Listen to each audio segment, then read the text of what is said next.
It's going down like this, motherfucker. For what he has, he says that the only way that we can solve our problem is to unite. For what he has, he says that the only way that we can solve our problem is to unite. For what he has, he says that the only way that we can solve our problem is to unite. For what he has, he says that the only way that we can solve our problem is to unite together among ourselves, among our own kind, clean ourselves up, rid ourselves of the evils that we've become addicted to here in this. Off my dome, off my dome, off my dome, off my dome, this, off my dome, this, off my dome, off my dome, off my dome. This ain't loud enough. This ain't loud enough. I'm still trying.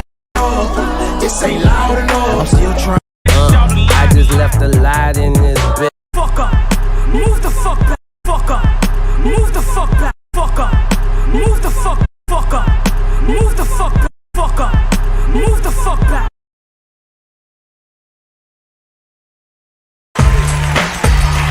You don't understand.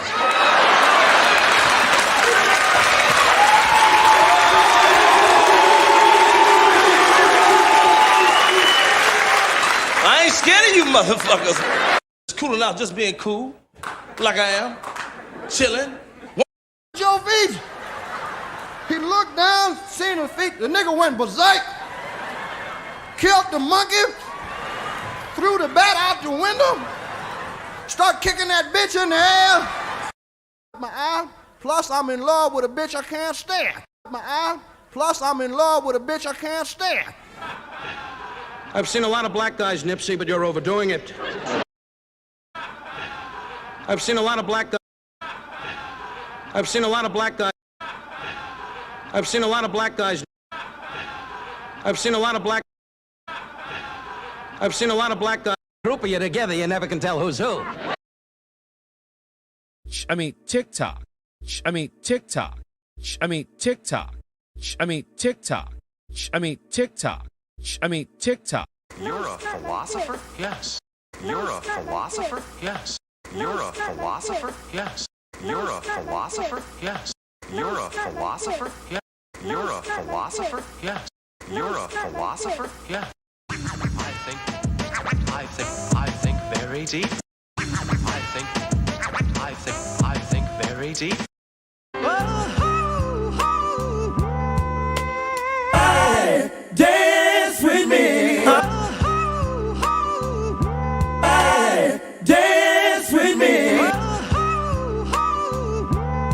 Hey, dance with me. Hey, dance with me. Damn white boys out there. Most of them is psychopaths and all that. They'll kill your mama's mama and you. Decent white folk that still don't know they're racist.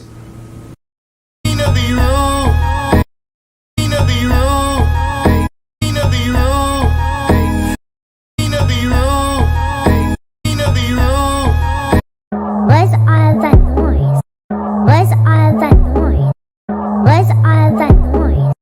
Where's all that noise? Where's all that noise?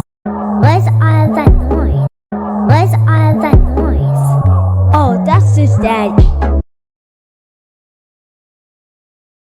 Used to snort cocaine, now I fiend for the check. Used to snort cocaine, now I fiend for the check.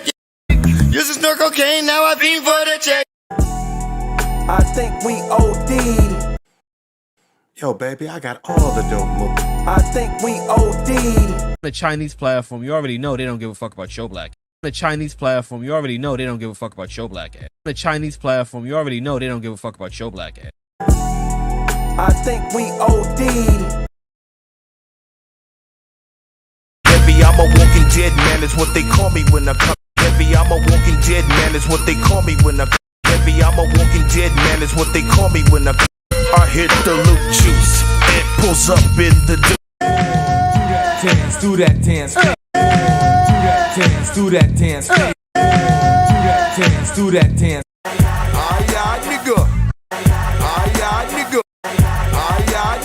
Ah, yeah, nigga. Ah, yeah, nigga. Ah, yeah, ah, yeah, nigga. Do that dance, baby, do that. Ah, yeah, nigga. Do that dance. Ah, yeah, nigga.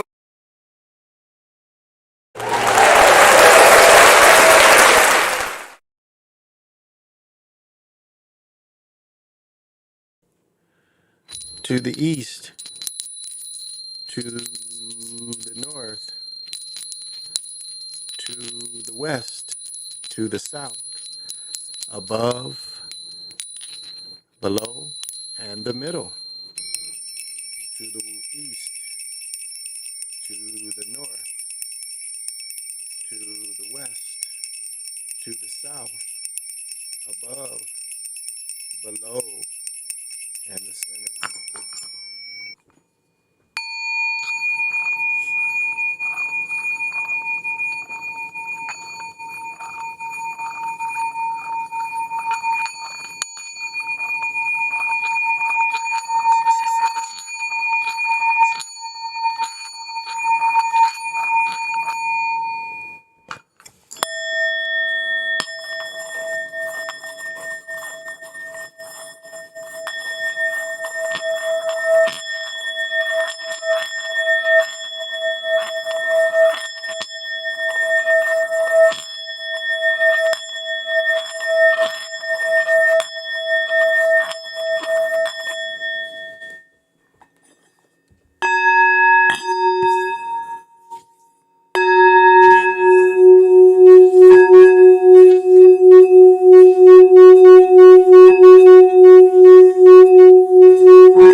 Greetings.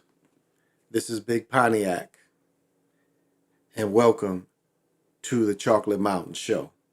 I am the holder of the infinite sacred ball game that was created by the Hero Twins, and I am that one and only Galactic Daddy-O welcoming each and every one of you to my galactic patio that reaches from Minnesota to the universe.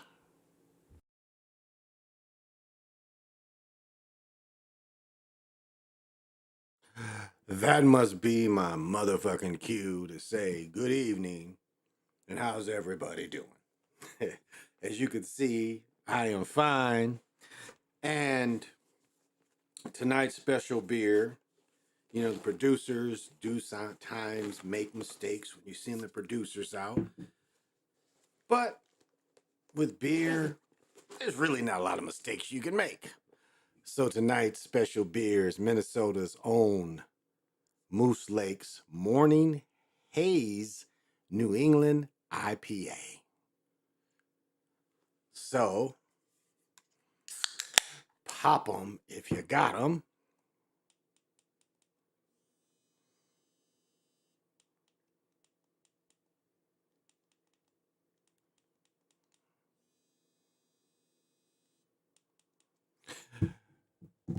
And this is a summer beer. As you can see in the glass, it's unfiltered. If you know what unfiltered means, it's unfiltered. And it's a very again, it's IPA, which is more of a summer beer, as I mentioned. Um, it says on here, it says our hazy, juicy, and smooth New England IPA made with Citria, Chinook, and Cascade hops. All of the hops are added together after the boil or during fermentation for a lessened bitterness with a 7.6%. So I've only drank one of these tonight because these are fairly strong. They get a brother faded. And as always, we are going with the Unicorn Luca. Or Luca Unicorn. So smoke them if you want them.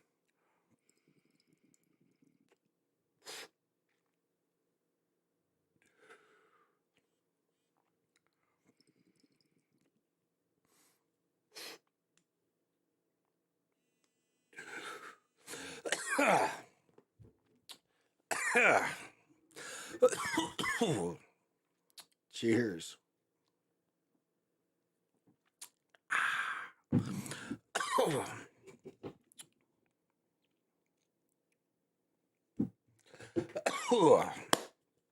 Well,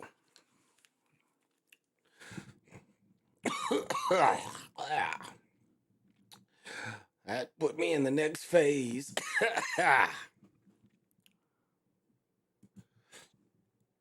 There we go.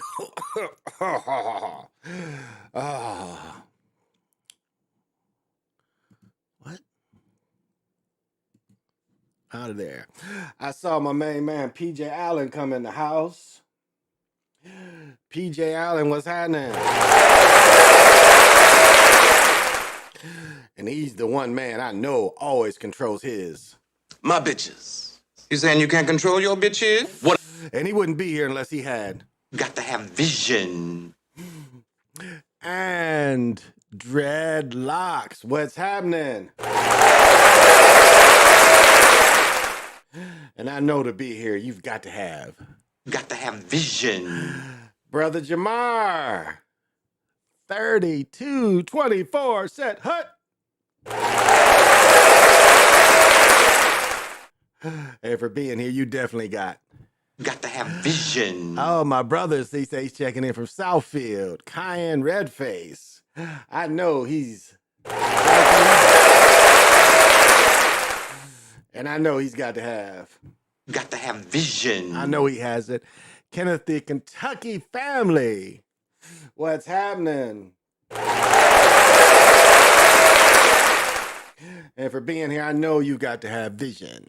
Got to have vision. Well, thank you everyone for being here. Pretty lazy day today. Rainy up here. And I know I talked to my brother. He said in Michigan they was getting the rain. We had a little mini storm today, so not a whole lot of outside activity. We did go out to eat, but that was about it. It rained all day. My fiance went and had lunch with her friend. I slept till about noon, and people be calling me and shit. I'd be like trying to sleep. Everybody knows I stay up most of the night. There's not too many people that call me that don't know I'm up late most nights, so don't call me before 12. And no, she didn't wait till 12:01 to call me. It's just like, hey, telling me some shit. I'm like, okay. But yeah, so not a lot going on today. It's a chill day. My fiance is on vacation till after the 4th, so we might take a little junction somewhere. I don't know. It's kind of still up in the air a little bit if we gonna go do something right quick. Check out these Heckmers. This one is super clear.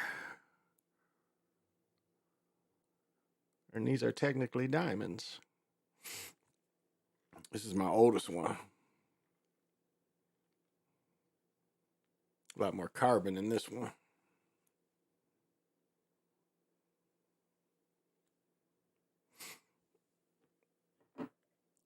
But This one is really clear. I think I got this one in Michigan too. You know, I go to other states and I get crystals. Like when I went to Arkansas last year, I didn't get to, like, you know, they have some of the greatest quartz on the earth, and couldn't quite make it to the place.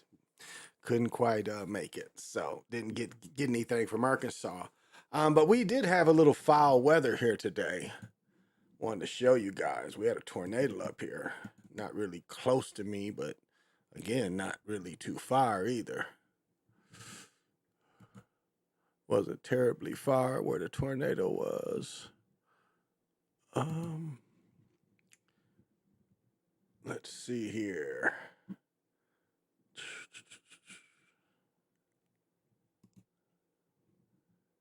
Yeah, I think they're the one that showed the tornado. Just looking at it. Yeah, check this out.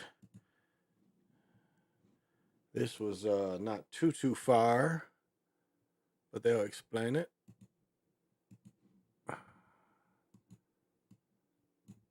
All right, this is kind of what's been going on up here. Check out this weather.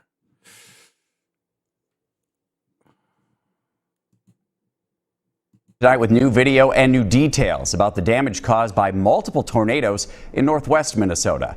This is new video from yesterday in the Monoman area, one of several spots in that part of the state with reported tornado touchdowns. We're also getting our first look tonight at the damage left behind. You can see here in a moment, this picture of a home had its roof ripped straight off. The Monoman County Sheriff's Office tells us that the home had windows blown out on one side of the home, and a nearby steel outbuilding was blown straight into a field. We learned that the family was able to make it to the basement in time and no one was hurt. The National Weather Service is out surveying the damage all across that part of the state. And Lisa, that survey team has released some preliminary information that you've had a chance to look over. Yes, when it comes to the latest with those tornadoes, preliminary data is showing that the Monoman tornado ends up being an EF3 tornado. That means you're looking at wind speeds that are coming in at 136 to. All right, so I live, Bemidji, we're going to follow 169. So I live way over here. So this is north. This is the border right here of North Fargo is in North Dakota. This might just be in Minnesota, but that could be south. No, that's I'm kind of. So this is quite west of me. And her get up is cool. I like the eyeshadow, the long eyelashes, though. You know, Europeans copy what the sisters start. To 165 miles per hour. And looking at the map, you can see where we've had those reports. Now, each of these little icons, that's a report. The total when it comes to tornadoes will be released tomorrow. The other tornadoes, not counting the Monoman tornado, were counted as EF0 tornadoes. That means 65 to 85 mile per hour winds. So some strong, severe thunderstorms that did roll through yesterday. Oops. That did roll through yesterday. Well, you see how far, so all these storms are kind of over in this area. Again, this is the border right here. This is South Dakota. Up here is North Dakota. Then Canada is up there. But so you see, this is all kind of west of me. So luckily that missed us. But quick rain all off and on all day. Didn't play pickleball. I haven't played pickleball since Thursday. But did some rope work today. So, what is this? Yeah, I saw that last night. I don't know how the parade went today. I'm trying to see if they have any today about the parade.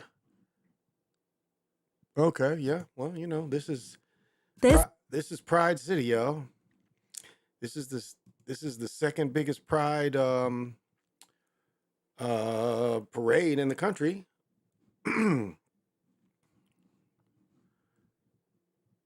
And so let you check it out.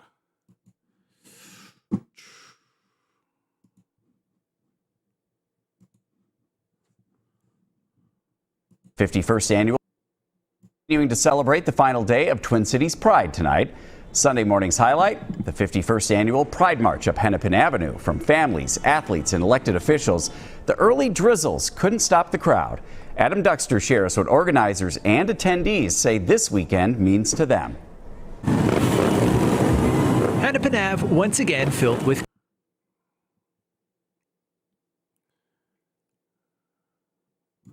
attendees say all right, this is the mayor. Don't think that he's not out politicking. This is the mayor of St. Paul, right here, front and center. Let's go. This weekend means to them. Hennepin Ave once again filled with color. It is wall-to-wall people, just literally full of joy and happiness and excitement. A welcome sight for Andy Otto. It's a huge celebration of rainbows and glitter and everything else under the sun. Well, it's the 51st Pride. This year, Otto and 8 others on the 11-person board are new. They say their goal is to create a welcoming environment. People here say they see it. It makes you feel like you're part of the community for real, Like, you just finally feel like you're someplace you belong. It's just the best time ever, best day ever for me. I think that we've come a long way, and it's been a hard road, and this kind of shows with all the families and the kids that they can be who they want to be. It's a lot of fun, definitely, to see everyone, meet so many people, and just be around people who get you. Otto says today's parade and the weekend as a whole is about togetherness. It's our home, and when you walk in, nobody cares who you are, what you're dressed like, where you've been, anything like that. You're just part of the family. It's just this feeling that you can't really describe, but it's like your home and it's family, and everybody's happy, which is great. Adam Duxter, WCCO News.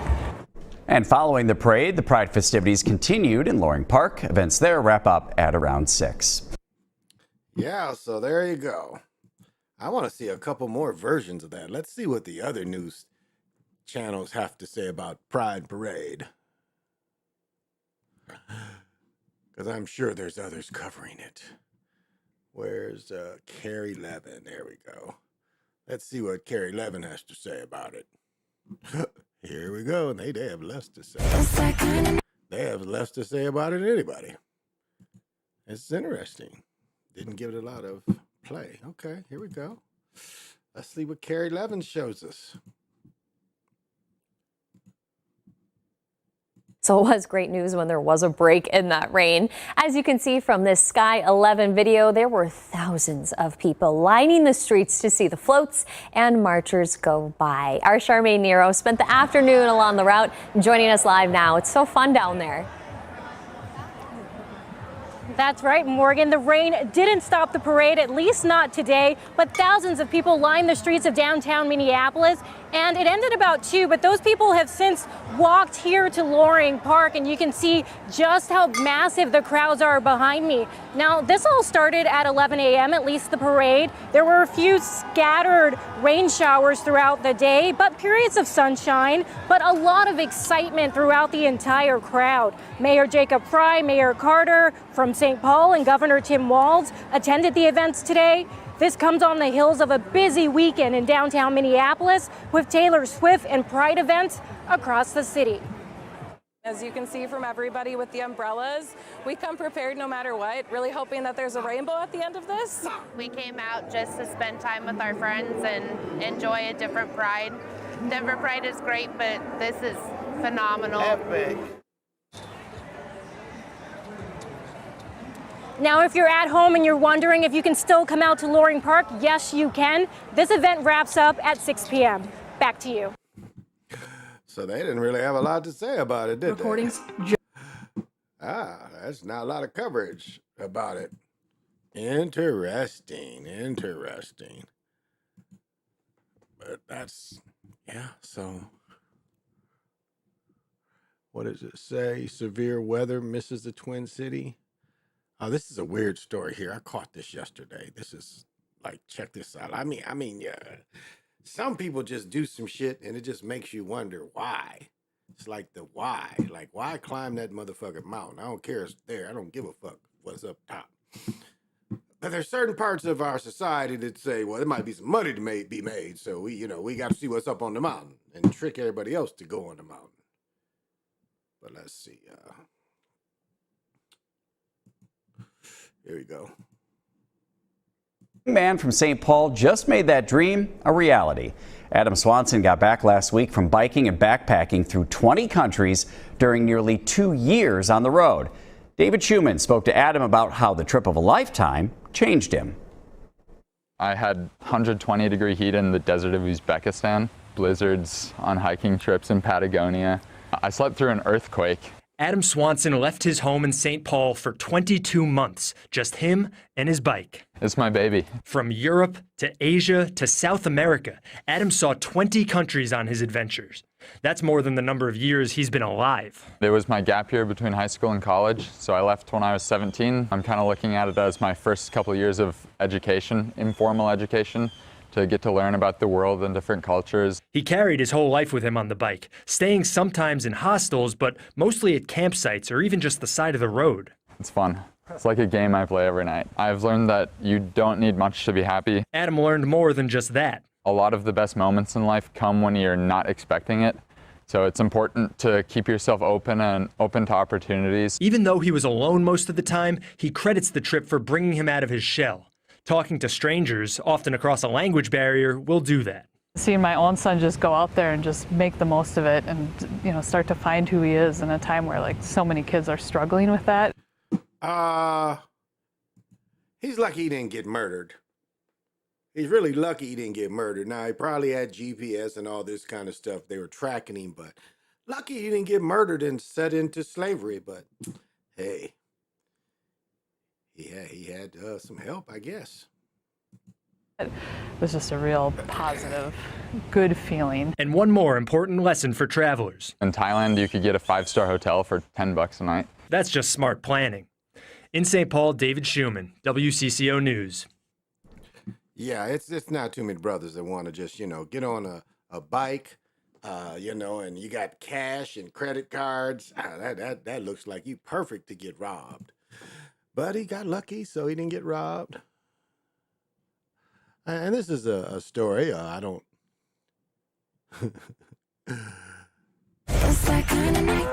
It's not exciting story. It's rather boring, but then again, life is boring.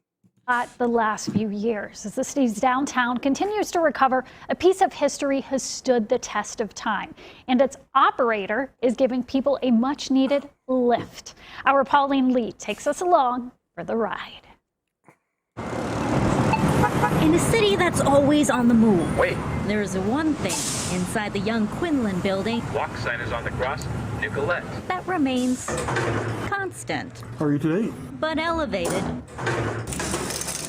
to meet the moment. Have a good day, sir. Down the hall lies a retrospective relic. It's all the same as it was the original back in 1926. Among the last. This is a face that looks like he ain't got any pussy in like 50 years. So I see why he wants to be hidden. It's summertime, dude. You got a sweater on. This was his nicest clothes.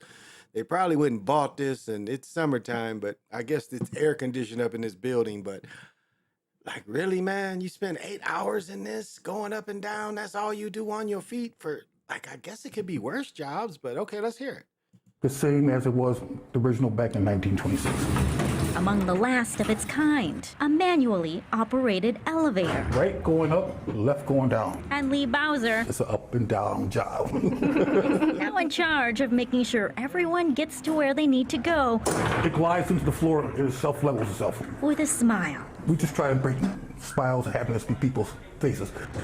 3 days a week, he makes hundreds of trips traveling the building's 5 floors. The favorite part is just the people, talking to them. It's the bright spot of the day. And Leah Wang-on too is always up for the conversation. Hey Lee, how are you? Hey Leah, she is so friendly all the time. She's the best.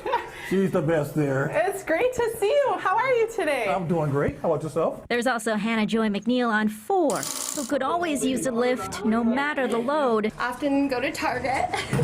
And Danny Warren on 3, who just enjoys the ride. It definitely is a good start to my day.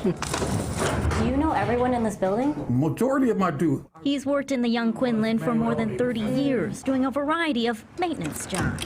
Yes. Now, this venture as elevator operator is fairly new, but maintains something very special. So, I'm just happy to be alive and be able to see people and meet people every day and keep their day happy. In 2020, he made the decision to retire, Go down. closing the door on a storied career because it just wasn't safe for him to work with his health issues during a global pandemic.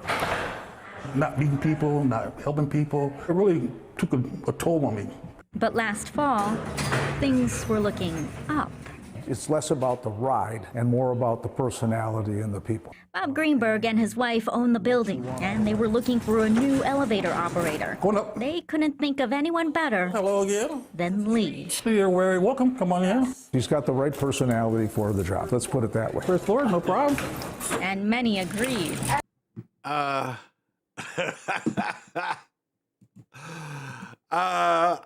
Like, how do we see this shit? I mean, that could really be looked at as, I don't know, y'all. I just, gosh. I'm kind of torn on that story, y'all. I'm kind of torn. The story has me torn. Who's up here? Oh, El Dragon Amaru Khan. What is happening? And I know you definitely have. You got to have vision. Oh, let me, I didn't even think this. Let's do that. Okay. Thank you. Sorry about that. That's what I'm saying. What do y'all think? I mean, a part-time job to be the elevator operator. I mean, he's a super ugly dude, so maybe that's his way of macking on chicks. You never know, but I think it's kind of funny. That's all. I just think it's kind of funny. Let's see. Let's adjust. No, I don't. Make me.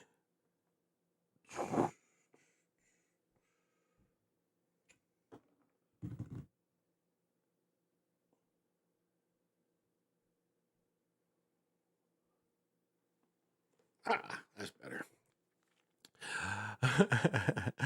Damn, I see it's a fucked up and racist. That's why we want to stand up to close to him. Yeah, it's like that shit's some borderline.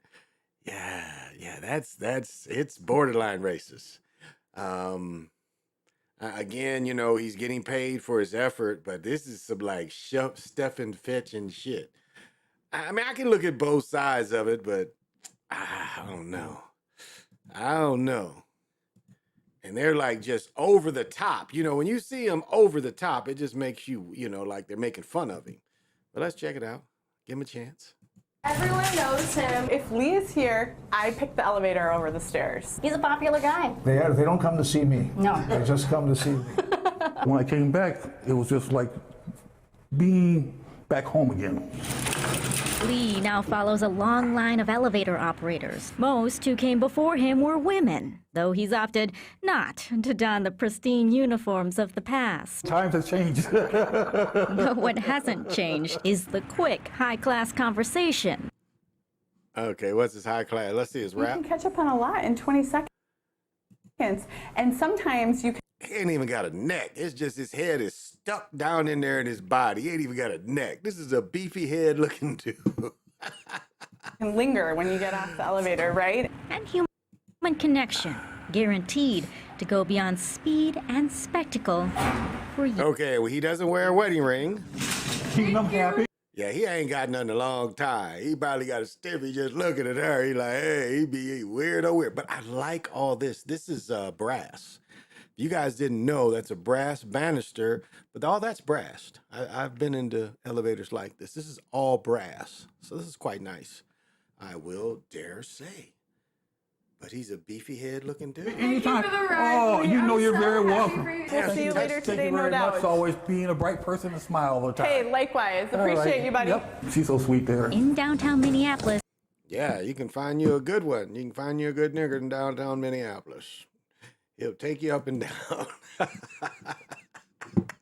I think my up and down is a little better than his up and down. Oh my goodness. Yeah, it's I don't think there was any violence. Many of us dream about traveling the world. I don't dream about it, baby. I barely want to go around the block. I want traveling the world. I'm not trying to go nowhere, baby.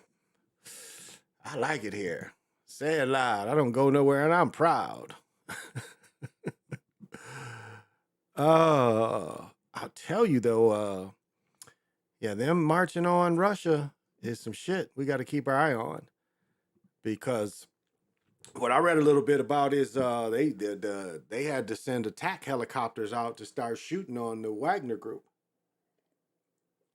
And surprising, the Wagner group didn't shoot their ass down, shoot them helicopters down.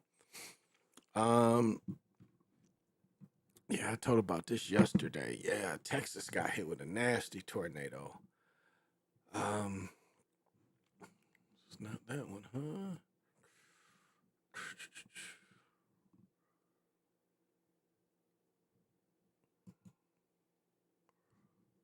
Oh, I want to shout out my man.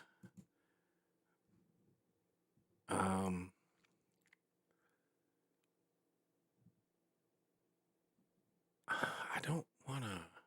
How do I want to do this? Yeah, I want y'all to subscribe to my man. It's Ancestral Productions Online. He's a brilliant mind, and I hope he doesn't mind, I'm gonna play a little bit of what his work is so y'all can dig him. And yeah, because we got to come at it from all sides.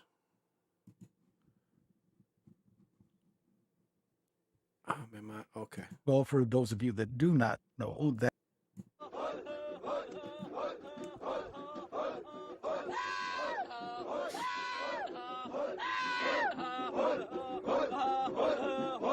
greetings to each and all. Back again. And you may be wondering what the hell that was at the introduction of the video. Well, for those of you that do not know, that is Nora. I won't add a last name, but she's a modern day Egyptian woman who has done some very snarky videos about quote unquote so-called sub-Saharan Africans not being the original Egyptians. So this controversy took place after my channel had been taken down. But if you check in the comment sections on the videos in there, my comments should still be in there. Nobody's wanted the smoke, but I'm here showing her face with the Arab war cry. And Bassem Youssef, who was outspoken, the actor, medical doctor before that, I believe. So he's a smart guy, but he's very ignorant of history. But he's going to get the same business. So I'm going to put the Arab war cry anytime they come out with this nonsense talking about they are distinct from sub-Saharan Africans and that sub-Saharan Africa has nothing to do with Egyptian civilization. It is demonstrably false. And I'm going to pick her videos apart meticulously in my spare time. And she ran her mouth without thinking. And the same thing with Mr. Yusuf, ran their mouths without thinking. They are ignorant of African history. And to make assertions the way they have show they know nothing. So there's been a lot of racism. And let me interject here. And I think one of the brilliant things he does is logistics-wise, he shows where the languages come from. And the languages come from melanated people in those parts of the world. I don't disagree with those parts. I do agree. I think there's not been enough study and research that they truly understand the creation of life in America, especially when we talk about the omen and how early, and then we find the steles all through South America that, well, there's a specific one that the time goes back into billions. So I don't, so there's a place for both of the information. And we know that the Egyptians in Kemet definitely knew about the people in America. They've made reference. So, but what he's best at, I think, and I guess that's my categorizing into actually what he is he breaks down on how Europeans try to say that this stuff is their creation. And I think he's the best at disproving that all these people have copied African traditions and try to make it their own. And so I think he's the best at disproving this. Europeans trying to copy African traditions and histories and rewriting them as their own. I'm experienced. From what I understand, someone could correct me if I'm wrong, Anthony Browder, who has been excavating for several years in Egypt, he lost his right to excavate there because the Egyptian government is attacking Afrocentrism because they don't like the truth of it. They're trying to falsify evidence. They want a very specific. And remember, what the Egyptians got mad about Kevin Hart, you know, he got mad about what Kevin Hart says because these Arabs do not like hearing that Arabs wasn't there. And we know the Arabs don't come in until what, the 14th century. But yet they try to say like this is theirs. And remember, they did not care. The Arabs did not care about this area until Europeans started going down there digging. The Arabs had no care. The Arabs wasn't out there digging. It really came from France. That's really what started this when the French went out there. But when the Arabs occupied it, before the French came, the Arabs cared nothing about this until they started showing money. So, but dig my man is deep. Narrative, and what I offer to you is the fact that they're Arabic speakers speaks volumes, and they are mixed with the original indigenous Egyptian population. Not that there weren't lighter-skinned Egyptians. I don't have any denial about that whatsoever. I consider Arab populations our cousins anyways. I've already said that, so I'm not trying to be racist out there. I actually get I've had some argue with me that we're not related to the Arabs. We go relatively recent historical periods. Yes, the Arabs carry sub-Saharan African DNA before they ever became Egyptian. If you see what I'm saying there, quote unquote, sub-Saharan African, Niger Congo speakers in particular, who I call the ubiquitous ones, we were everywhere in the Mediterranean. We're in Samaria. We look at that linguistically, even though we can't verify a race by linguistics, we can make some fairly sound projections based on that. And we have Niger Congo language embedded in Arabic itself. You see, so we're there. That's undeniable. And what she's done is some very snarky videos, and I'm just going to pick it apart because it's not even worthy of my analysis. But some of our other larger YouTubers have wanted to stay away from it for fear of getting their channel taken down. And those of you that have been here with me, you know I don't give a fuck. So I'm going to get at it. I didn't get a chance to participate in it during the time because my channel had been taken down. The channel had been taken down.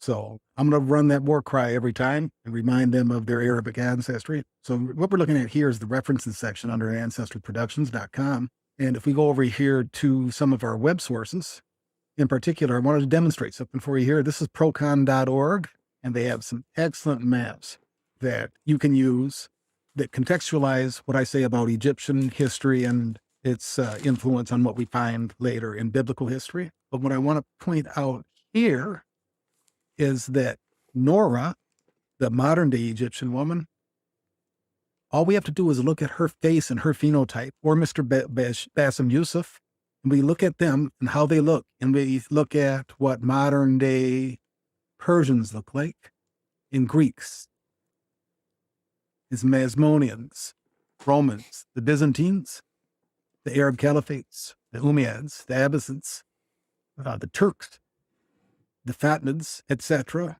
all the way down to the British Mandate. We're going to find she looks a lot more like these people here than the people we find in southern Egypt. And there's a reason for that. I wish there were a way for us to have a valid way of having them go public with their DNA, which I don't believe they don't want to do that because it's going to show where they're from, you see. So they're recent arrivals. And like I said, I'm not saying there weren't lighter skinned Egyptians. It was there were populations from all over Africa there. The diversity of the different languages that are in the Nile Valley show that. But the heart of that it starts in sub-Saharan Africa with the sub-Saharan Africa. And then we have North African populations before that. I won't go into that. That gets confusing. But when we look at the genetics that the quote-unquote Arabs claim, or the modern-day Egyptians claim, that comes from E1B1B genetic markers. It comes from a common stem with their cousins, quote-unquote sub-Saharan Africans. So it's nonsense. But this allows you, and there's maps here that you can use that are very advantageous. So let's look at the Arab, you see, and these maps expand and get larger. So it's a good resource. It's a good resource.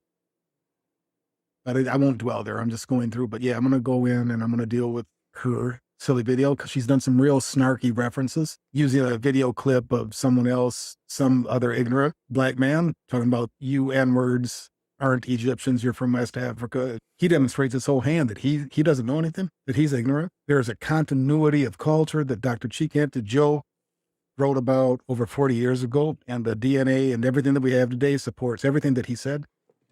I'm going to go into that also.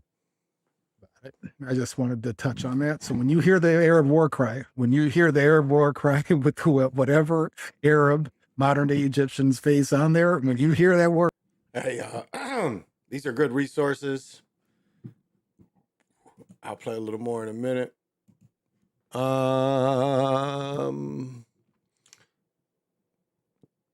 Derek, what's happening, Derek?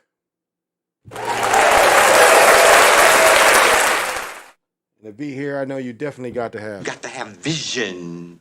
I've been doing OTRs for 2 years now. And I've noticed that all the state capitol buildings look like mosques that have a gold at the top. I believe that the Black Moors were the original 13 colonies. I believe the indigenous welcomed the Black Moors because of familiarity, but yet they had slaves who later started coming to America because they were promised freedom, so they came in large amounts. Okay. All right. Well, I'm going to let you hear a little more of ancestral production. And I hope the brother doesn't mind, because this is some good stuff. And if you don't know who he is, I think you should subscribe to him. He comes on about every Sunday. He does a show, or he does a talk. Because they've declared a jihad on our African ancestry.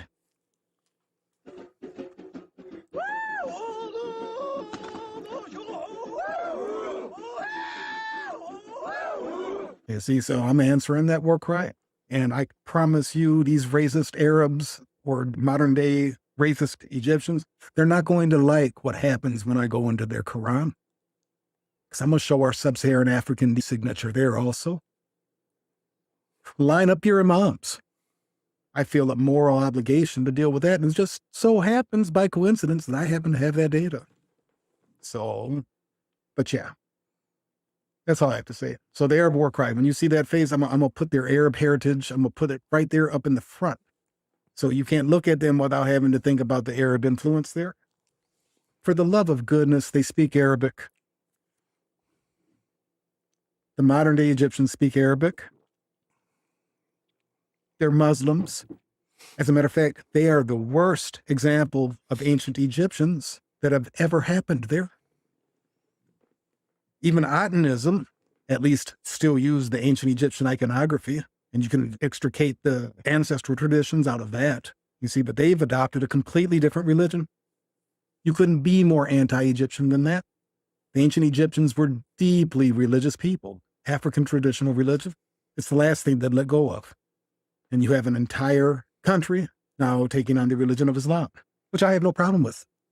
Like I said, I know enough and see broadly enough to know that we are related. Let's see, these Arab-descended Egyptians, they've unfortunately acquired the racism of the European.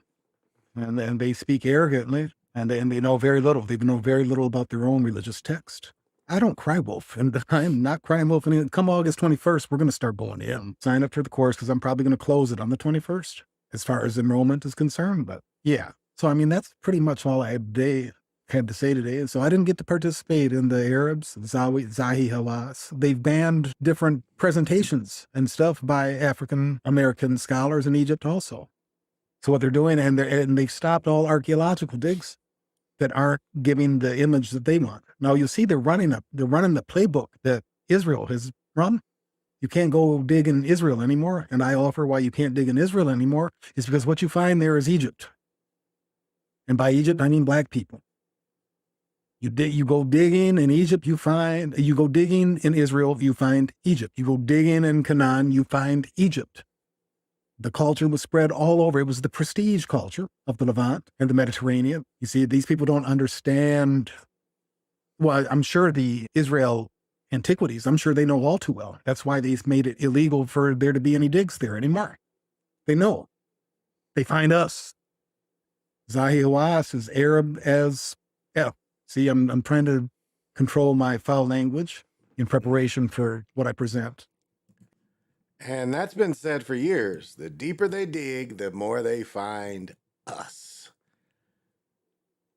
So, hey, there's my man Lorenzo. What's happening, Lorenzo? And I know down from the SIP, you've definitely Got to have vision. Thank you for joining. Yeah, so just, showing my main man. That's one of my man. They put out some good stuff. And so I wanted y'all to check his stuff out. That's all. Just check his stuff out. We'll come back to it. Yeah. But it looks to be a couple days of not a lot of let's see. Not a lot of violence to report.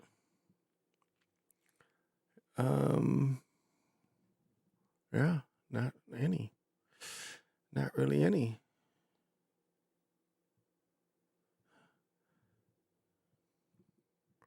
Yeah, so that's always good when you don't have a lot of tragedy to report because it's a bunch of them. Oh, and some stuff is just how do people get caught up in some of this stuff? Like how do you get caught? That's the funny thing. It's like, how are you near a shark? How could that alligator bite you? I just don't get that kind of thing. Like, I am never near alligators. I don't go to Florida that much. I'm not near no stupid way to die. I'm not near none of that stupid shit. This is all orange. I didn't get that when I drank my first one. I was like, what is this shit? But it's orange. And so it's not very tart, which is good for a oh, here we go. This might have been what I was looking for. No. So yeah, not a whole lot of looks like the violence oh, well, there's one city where there's always violence. It may be called brotherly love, but it ain't a lot of love there. Seems like it's always a lot of violence up in Philadelphia. But no, it doesn't look like they had any violence either. They had the issue with the bridge.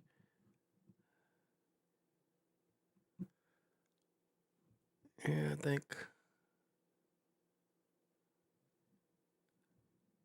Huh. Yeah, I think it's been a pretty safe weekend. So that's good. That's good. It's been a pretty safe weekend.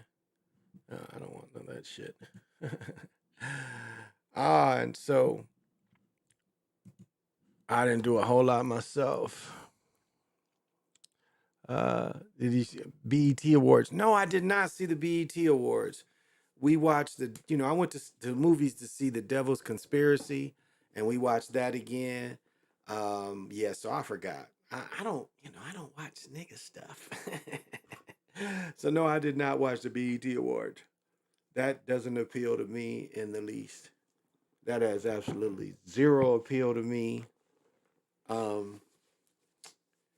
Yeah. So no, I couldn't tell you anything about it because I didn't watch it. So I couldn't tell you who was dressed how. I'd have to ask somebody else because no, I missed it. Right before I came here, we just got done watching. I wanted to rewatch The Devil's Conspiracy because it's interesting, and I think I broke that movie down. I think Sly broke it down too. But it was interesting. They put the two brothers, Michael and Lucifer. Again, this is added stories. The original name put in there was not Lucifer, but anyway, in this myth, they're brothers, and they show them both. Because Candyman plays the archangel Michael, and then you have another. Again, melanated makeup at least. But then there's a hallway where they show Michael on top of Lucifer, and all the statues are melanated people, which is interesting. That's interesting. And even Michael and Lucifer are looked at as melanated. And then remember, they call Michael the Hound of Heaven. So the Hound of Heaven is what they call Lucifer. So it's or what they call Michael. So that's interesting. I didn't see it neither. By the highlights, you didn't miss nothing. I didn't watch that shit, man. I watched. We watched a couple movies actually. I'm not really a big movie person, and there wasn't any. What games was on today? WNBA. 2 games was on earlier. Kind of was moving around. Watched some of that. I ain't get up till noon. I ain't go to bed till like 4:30 last night. I was shit. I made me something to eat and shit last night after I got done here. So yeah, but yeah, that's nothing I watch. I have the channel, like I have YouTube TV and it has it, but how many times I watch it? I think they show Steve Harvey's show. So sometimes my girl turns it on Steve Harvey's show. Yeah. Sometimes she shows that. So I think that's on BET. If not the game network game channel, whatever the fuck that is. So yeah. So no, I don't watch that kind of shit. It's a bummer that sports are gone. And then right now, because of Bally Sports Network in the middle of bankruptcy, the Twins ain't really been on a lot. I mean, off and on, but they're kind of. It looks like they're going to legally be forced off of Bally. Not sure who's going to put the games on after that because they played the Tigers today, and that wasn't on local TV at least. So it's pretty slow. They had the semifinal last night of the USFL, which it's okay. Next Saturday is the USFL's championship. So it was interesting. I still wonder and ponder who has the rights to all that. Because their jersey still, as last year, their jersey still didn't have any sponsors. They said, USFL, or they said patch sponsors, but the jerseys weren't sponsored jerseys. The jerseys had no markings on them. And this is their second year. So I wonder, someone like when they got $3, because I think that's what it was, for each case against the NFL, they won their case, but they only gave them $3. When actually they should have won enough money to be absorbed into the NFL. Which is what Donald Trump had planned. And I don't care what anybody says, I broke this down years ago that Kaepernick worked for Donald Trump. It's no doubt about that. Because Donald Trump got back at the NFL. Because think about the year before, I think it was 2015, the NFL had never been bigger. It was the peak of the NFL. Then Trump comes in and Trump spanks his ass. And so... And the odd thing about Kaepernick, people might not remember, is they renegotiated his contract at the end of the season of was that his Super Bowl run? No, the strike. Yeah, the one knee before he was benched, they renegotiated his contract, which was very odd because he wasn't starting, but yet he got a renegotiated contract. And so those 2 years, him out of the league, he still got paid. And that's extremely rare. And not only did he still get paid, he didn't drop endorsements for a dude who wasn't starting anymore. So the whole thing just, it was fake. And one of the best video breakdowns I ever did was showing why he wasn't in the league. I mean, he just really didn't have the skills. And, I am one that, when I talk about athletes, And I talk about, despite the fact that all sports are scripted, you know, I've said, if you follow me from the very beginning, I've always said this. You got to be able to take the falls. And that's you know, you got to be able to hit the baseball. You got to be able to if you get tackled, you got to be able to get back up. So it goes into, you know, there's parts fake, but there's parts not fake. Because a motherfucker knocking you down is not fake. You do get knocked down. Now, if you fumble or not, that could be fake. Motherfucker knock you out or hurt you, that could be very real. Could a motherfucker hurt you on purpose? Definitely. And we've seen it. Like Odell Beckham. Odell Beckham is probably, and I wonder if we can find that.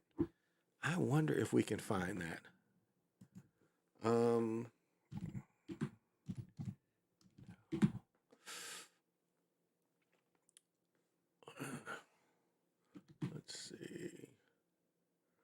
I wonder if we can find that hit. In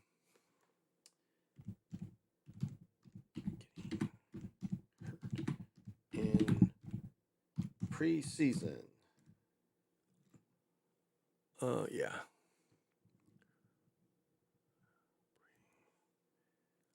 What's that got on there?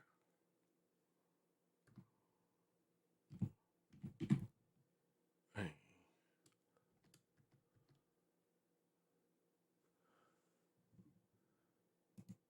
Let's see if they show this. Yeah, this is it. This is it. And if you don't think they don't try to hurt people on purpose, he gets hurt on purpose if this is the play I think it is. This is a preseason game. And, you know, I was watching, check this out. I was watching the thing about Marshall Faulk.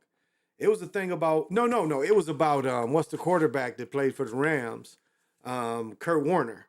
It was a special about Kurt Warner. And Marshall Faulk was supposed to make the block that stopped the quarterback that got hurt for the Rams. And you see, and it's like, why are you trying to hurt the quarterback in preseason? Well, what happened there? Did it burn out? No. Motherfucker went off. Goddamn. And so, you know, Green, his name was Green. Green gets hurt and Kurt Warner goes in. And I mentioned this a little bit last night. The history that Kurt Warner, what made him special was, you know, the two-step drop. And Kurt Warner gets hurt on purpose against New Orleans. Remember, New Orleans hurts Brett Favre. They get a late hit call. The very next play, they break his ankle and no call. And then Favre still tries to tough it out and he throws an interception after having a broken ankle. But this is, you know, what they did to Gale Sayers, they do to Beckham. They send him a message.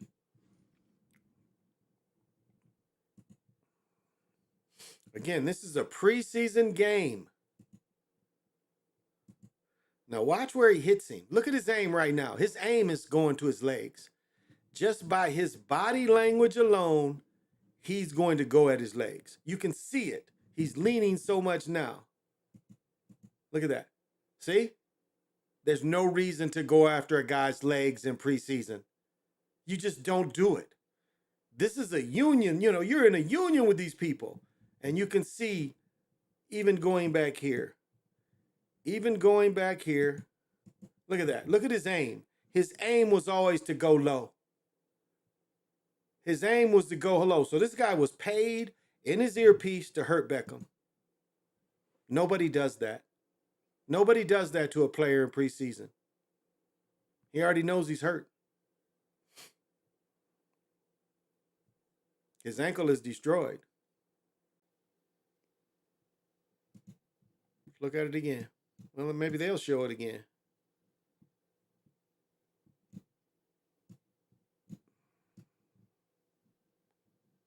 Oh, yeah, they're going to show it again. But he knows that they should not went low on him like that.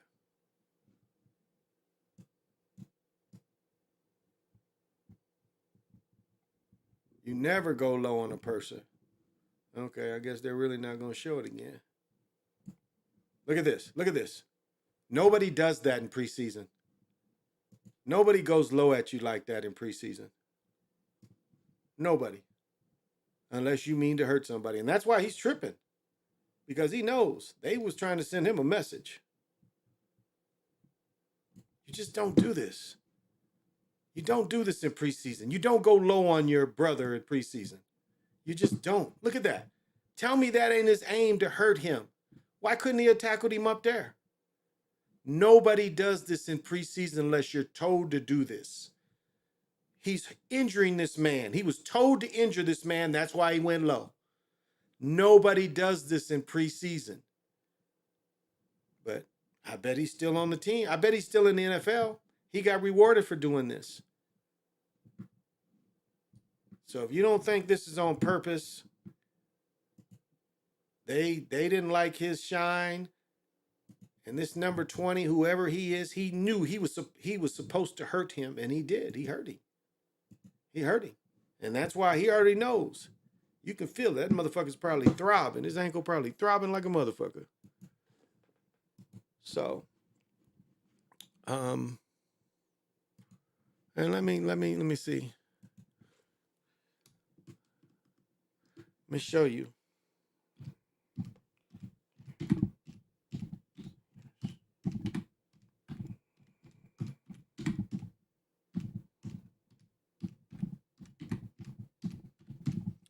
Yeah.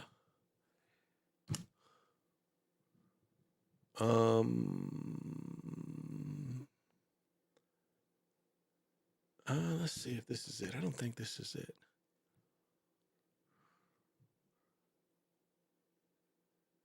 I don't think this is where he gets hurt.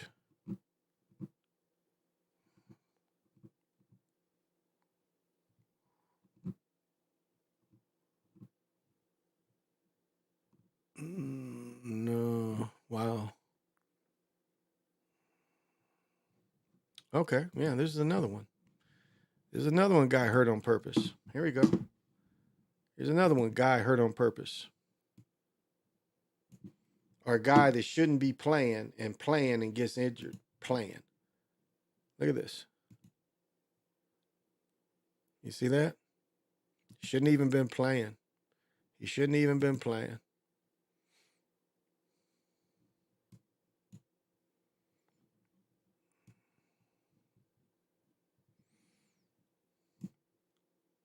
See?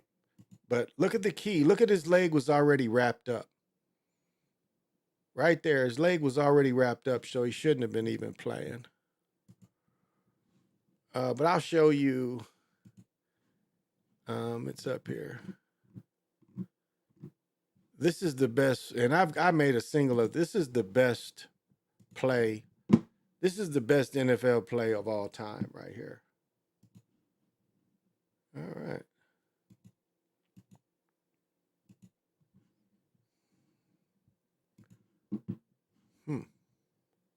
Oh, okay. They got super slow motion. Okay, I didn't get it. This is the all-time best play by any football player. This is the best single play in the NFL ever. There's no single play. Now, again, not saying championships and all that, but I'm talking about the best single individual play in the history of the NFL is this play right here. This is super slow motion, so give it a second. But this is the single best play in the NFL ever. And it's on slow motion, so it's going to take a minute. He's going forward. He never goes backwards like Barry Sanders. He's looking to see what's open. Fullback's leading.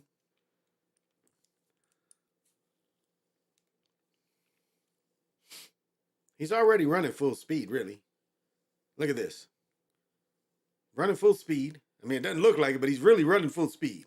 Good block there on the safety. Everybody's pursuing. Look at this. He stops. Everybody else can't stop. He's already moving. Look at it. He's already looking to move the other way. He's already moving the other way. He's like, you missed. Look at all the over pursuit. 78 is Bubba Smith, over pursuit. All he said is he needed 6 inches a day. Like, look at this hole he makes. Full speed. He's running full speed right now. He's running full. Do you feel me? You guys don't understand. Y'all don't understand what you just saw. When he turns his shoulders and he hits this hole, he is running full speed. Watch this. Look at this cut. He's running full speed right now. Right now, he is running full speed. He's running full speed right here. Full speed. Do you understand? This man's running right now fast as he can run.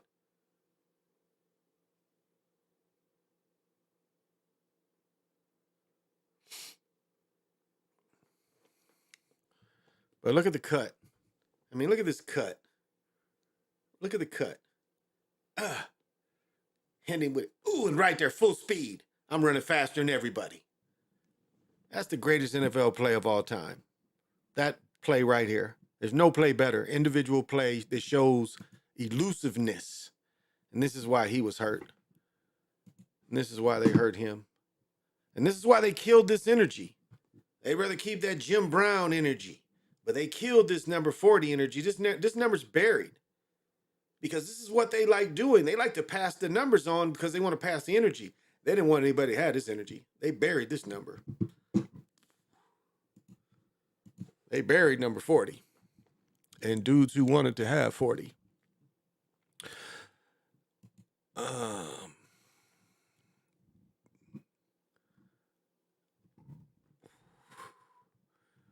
But he was just, he was really one of my first heroes. I watched Barry. Now, I've never got to see Gale Sayers play live. I got to see Barry Sanders play live. And I give him no props for running backwards. I mean, he's the most backwards running nigga that ever played in football. Barry Sanders, I think Brady broke the record. I think Brady broke the record of going backwards. Because Barry Sanders would be, if Barry Sanders would have just fell down and not run backwards, he would have been the all-time leading rusher by far. He would have definitely been the all-time leading rusher. All he had to do is just fall down. But what did we have? When he retired, he was the all-time leading losing rusher. He ran the most yards backwards that was, and this guy ain't even a quarterback. So that takes to me, that doesn't make him the most elusive. If you got to run backwards, because he was short, let's say it. And really, Gale Sayers was only 5'8", 5'9". So it wasn't like Gale Sayers was a much bigger dude. But Barry Sanders is about 5'5", 5'6", I think. So, I didn't see neither by the highlights. Don't miss nothing. I didn't see it neither by the highlights. The Twins are in first place in a bad American League. Yeah, they won tonight. They lost yesterday, but they beat the Tigers tonight. I do know that they did beat the Tigers tonight. So right now, I think they're 1-1, or no, I think they're 2-1 with the Tigers. And after, I'm surprised. Well, again, I think the Tigers are in the Central, yeah, and then the Red Sox, who beat the shit out of them in 3 games last week, last week. The Red Sox are in the Eastern, so yeah, it is weak. But yeah, we'll take it. Buxton still ain't ready, but he's DNHing and hitting. He's coming back from knee surgery, so maybe that's what did I do with? I thought I had this schedule. Oh, must be in the bedroom. Look at this shit I got. Let me see if you can read it. Sometimes I look at people and think, really, that's the sperm that won. A woman bought this shit, but and that's the truth. Like the man in the elevator, that's the most. He go home probably be lonely, that rock face. But what they say, if you follow an ugly person home, more than likely an ugly person's going to greet them at the door. And that might be his case. Joe Rockhead might have found, He said, I found love on a two-way street and lost it on a lonely highway. Love on a two-way street. I need some chicken and dumplings. Hey, you can call mom for that. You call her for that. She'll make it. She'll make it. You come when you come down here, in November, she'll make it. She made some 2 weeks ago. They made some. They made a big pot. No, it was for Memorial Day. Memorial Day. The night before they had a big gathering and she had made a big thing. And then for Memorial Day, she gave my brother-in-law, a nephew, she made some for them. They didn't, it was so much other food, we didn't even get to the dumplings. But so Memorial Day, was it a couple weeks ago? Yep, she made some for sure. But if you come down here, she'd make some for you. I think it was okay. I wasn't a total big lover of them. Her and Aunt Pat made them about equal. I think Aunt Pat might have made them a little better, but I don't know. They were both good. But I know you liked them a little more than I did. But, it's personal preference. Because it was like, I was thinking, we was talking about it. It's like, I know my brother doesn't probably remember living in Cassopolis. Like I was saying, kind of teasing, because saying I never lived in Paw Paw, Michigan, and that's not true. I lived in Paw Paw, Michigan from the time I was born until about 2. And then we moved to Kalamazoo. And so I didn't know that. Just like in Cassopolis, we lived in Cassopolis when I was in 1st grade and 2nd grade. Yeah, I started, no, kindergarten. Kindergarten and 1st grade, I actually started in Cassopolis. And then we moved to Kalamazoo when I was in 2nd grade. So I'm thinking my brother had to be 2 or 3. Because it's funny, if you guys remember the speaking, like it was, you pulled it, it was like not the speak and spell, but you would pull the string and it would go around, and if it landed on the lion, it would say lion, it'd go roar. Do y'all remember them toys? Now I know a lot of y'all is them 70 babies. I know y'all remember some of this stuff. Some of you born in 68, 69, 70, 71. Or you people born in this late mid 60s to late to 70. I know y'all remember this toy. It was a toy where you pulled a string and if it landed on an animal, it would go roar. Well, my brother was 2 or 3. It was the same thing, but it was on like a little, what was it? Like he could hold the handle and you could push it, I guess. So it's like a little push bike. But on the push bike, it had them sounds. So you could, I know he don't remember this toy. I know he does not remember that toy. But it had the same kind of thing where you pulled it and it would tell the noises. And maybe the noises was like a siren or some shit like that. But if you remember the big toy, it was a big round thing. You held the handle and you pulled the string and it stopped on some shit and made the noise of what it stopped on. Well, this little push bike had that in it. Now, I don't know if y'all remember that, but it had to be made by the same company. But it had 3 or 4 sounds, and to hear the sounds, you had to pull the thing on it and let it go. So I know he doesn't remember that. I know you do not remember that. I know you don't remember that toy. But that toy I think you got for Christmas or something. But you was 2, maybe 3. And I tell this story. My mother says this story is not true, but this is a true story. Now, this is what I remember.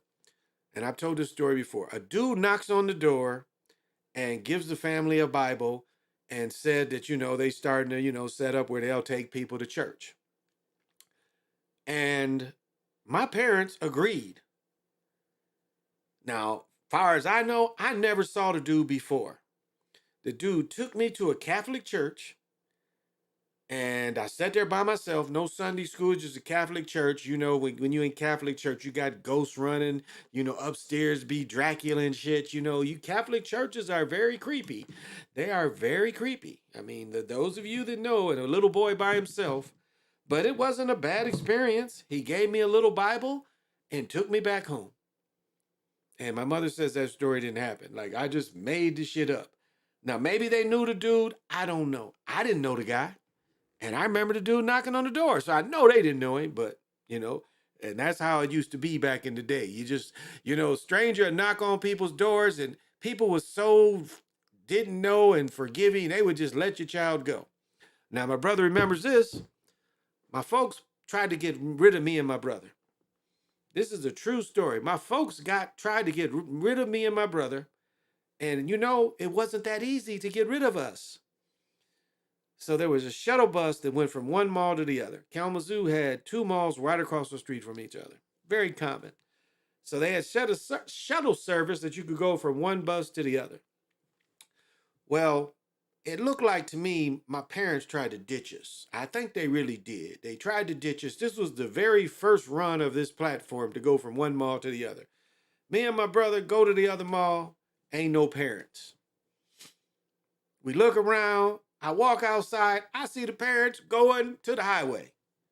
I tell my brother, I was like, well, damn. He was like, well, what we gonna do? That's what my brother asked me. He was like, I was like 8 or 9. He was probably 4. He said, hey, what we gonna do? I'm like, the good thing, we know where we live. So they can't get rid of us that easy because we can walk home. And so me and my brother walk home. Somebody tried to pick us up, and I knew where I was going. So I got off the road, and we went in the woods a little bit. Wasn't really the woods, the side of the highway. And this is the areas I had played. So again, 8 or 9, maybe 10 at the oldest. I knew my way around. So if I had to walk a ways, I knew how to get home. So they couldn't get rid of us that easy. And so, we walk home and stuff, and we beat them home. Hey, see, they out at the club partying. They not looking for us or nothing. No police, no SWAT teams. Nobody's looking for me and my brother. So we can't get in the house. Luckily, see, this is how they did us. We were staying in the tent outside. We couldn't even stay in the house. We were staying in the tent outside. So what did we do? I was like, hey, we ain't got a key. He's like, what we gonna do? Hey, there's a radio still in the tent. We went into the tent. And these people wasn't looking for us. Then finally they like, well, let's go look to see if they're in the tent. And they come out there and they see us in the tent. Maybe they saw the flashlight or something. Like, where did you guys come from? You guys tried to ditch us, and you couldn't ditch us that easy. They were trying to play like, oh, we're so glad you're here. Like, you the motherfuckers that left us. So we didn't forget that. Our folks left us and tried to get rid of us, but it wasn't that easy. So children, your folks will leave you. They'll tell you, my mother will tell you a complete different story. Well, we would you just don't put your children on a strange bus. Just like, oh, okay. No, that's trying to get rid of your children. But see, I knew their plan, so I foiled it. We showed back up. We showed back up. But that's parents and memories, Oh, they were so proud of me. It's like, how did you know how to get home? I'm like, this is where I play, because where we lived was nothing but woods. It was like you had the townhouses, and they were just surrounded by woods. And all this probably was once a farm at one point.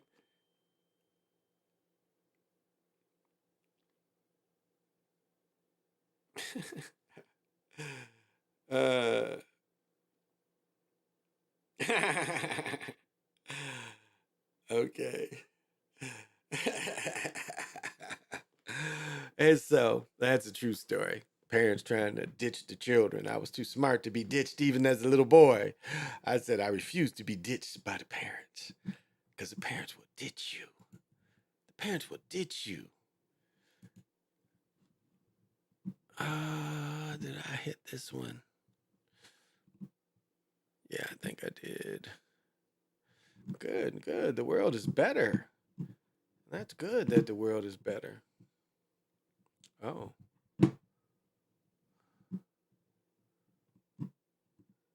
Yeah. Let's see. Nope, that's them. Oh, good. It doesn't seem like it's, we had a pretty basic weekend, and that's good. The less violence in the world, the better we are. The better we are.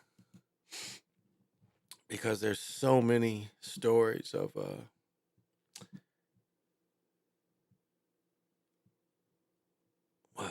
It's some stupid shit going on too. I must admit, Europeans do some of the stupidest shit. Like if somebody told this sub story and like they tried to say the sub story and who, you know, what was they? Everybody would say it had to be some Europeans or some rich people. Because you're not gonna find brothers out in deep in the ocean at no tomb, no crypt. Like brothers don't even want to climb on the top of the mountains. You know, like the Himalayas, like I said earlier, Europeans say they want to climb it because it's there. We smoke a joint and say, yeah, that's a reason not to climb it. Okay, I see it there, good. But again, you know, they had to know was there money in it, and money is taking motherfuckers up and down it. Like now it's not even a challenge, it's a ride. You know, climbing up the Himalayan is a ride now. Yeah, you got to be able to, you know, train a little bit for the elevation and all that, but it's a ride. It's 100, like you go in a place where it's 100 people in front of you doing the same thing. It's fairly safe. But remember, you go up in that mountain and die, they're not bringing you down. It's too hard to bring you down. Where you die, they leave you. So that tells you probably shouldn't go up there.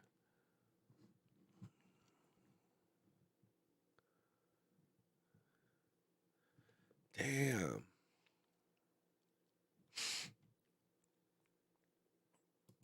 Now let me get this straight. Let me get this straight. Now what does it say? Oh wow. Okay. This sounds powerful. Okay, let's hear what they got to say about this.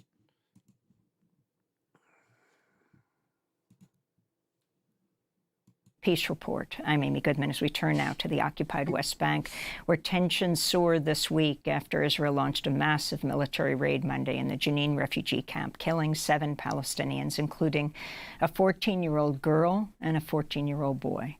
During the raid, which was met by fierce Palestinian resistance, Israel deployed U.S.-made Apache helicopter gunships for the first time inside the West Bank in nearly 20 years. On Tuesday, 2 Palestinian gunmen shot dead 4 Israelis near an illegal settlement in the West Bank. Settlers responded by attacking Palestinian villages, setting fire to homes and vehicles. One school was set on fire. Settlers were caught on video tearing out pages from multiple copies of the Quran after they raided a mosque in the West Bank village of Urif. Meanwhile, on Wednesday, Israel carried out its first targeted assassination aerial strike in nearly 20 years. The drone strike killed 3 Palestinians, including a 15-year-old boy. This all comes as the Israeli Prime Minister Benjamin Netanyahu's far-right government has agreed to accelerate the process for approving new settlements in the West Bank despite criticism from the United Nations, European Union, and the United States. We're joined now by the Palestinian journalist Mariam Barghouti. She's a senior Palestine correspondent for Mondo Weiss. She usually is based in Ramallah, but is joining us from New York City today. It's great to have you with us, Mariam. If you can talk about the escalating violence right now in the West Bank. Thank you. It's good to be here again. All right. When I talk about melanated people and I talk about people of the sun, obviously she can't absorb sun. You know, she's not melanated at all. She can't absorb sun. You see the difference? A person that can absorb sun, the person can't. So this is the difference right here. Melanated person, person that can't absorb sun. That's what a melanated person is, a person that can absorb the sun. So. Amy, thank you for having me. Right now, what we're seeing is an intensification of Israeli settler violence against Palestinians in the collective. So it's not just being intensified at the level of attacks towards Palestinians, but it's increasing in size. And this is reminiscent of what we have seen in 2021 when Israeli settlers rampaged through the old city of Jerusalem, as well as cities in heartland Palestine, such as Jaffa, Tel Aviv, Haifa, chanting death to Arabs. And that's what they have been doing now, is killing Arabs. We've had almost 700 Palestinians killed since those chants began in 2021. And right now what we are seeing is a joining of forces once again between Israeli settlers in uniform, such as the army and border police, and Israeli settlers in civilian clothing, but also armed, attacking Palestinians under the false manipulated discourse that this is a response to a Palestinian militant operation. This is not a response to that. This is the status quo. This is the daily norm. We saw it happen in 2015 when an entire Palestinian family in Nablus, near the location where the most recent arson attack happened in mass, an entire family was burned in Duma, including an infant just a few months old and his mother and father, leaving the last remaining child in the family, who was 3 at the time, orphaned. So what we're seeing is an intensification to completely take over Palestine. And it's not just Palestine in the sense of the West Bank. This is Gaza, this is Heartland Palestine in Jerusalem. And right now you're seeing attacks exactly the same way Israeli forces have attacked Palestinians in the West Bank, happening in the occupied Syrian Golan Heights. So Israel is moving full force to do exactly what Bezalel Smotrich, the current finance minister of Israel, called for in terms of Hawara and Nablus, and that is wipe it out. What they are doing right now is wiping it out. The U.S. State Department's Office of Palestinian Affairs said it was appalled by the attacks on Palestinians. Okay.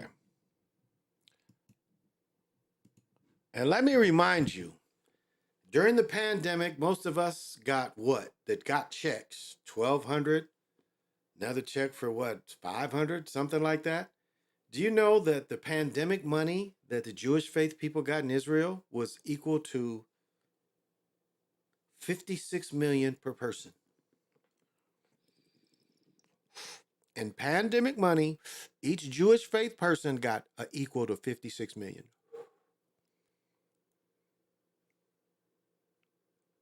We give them billions a year. Why? We give the Jewish faith people of Israel billions in aid a year.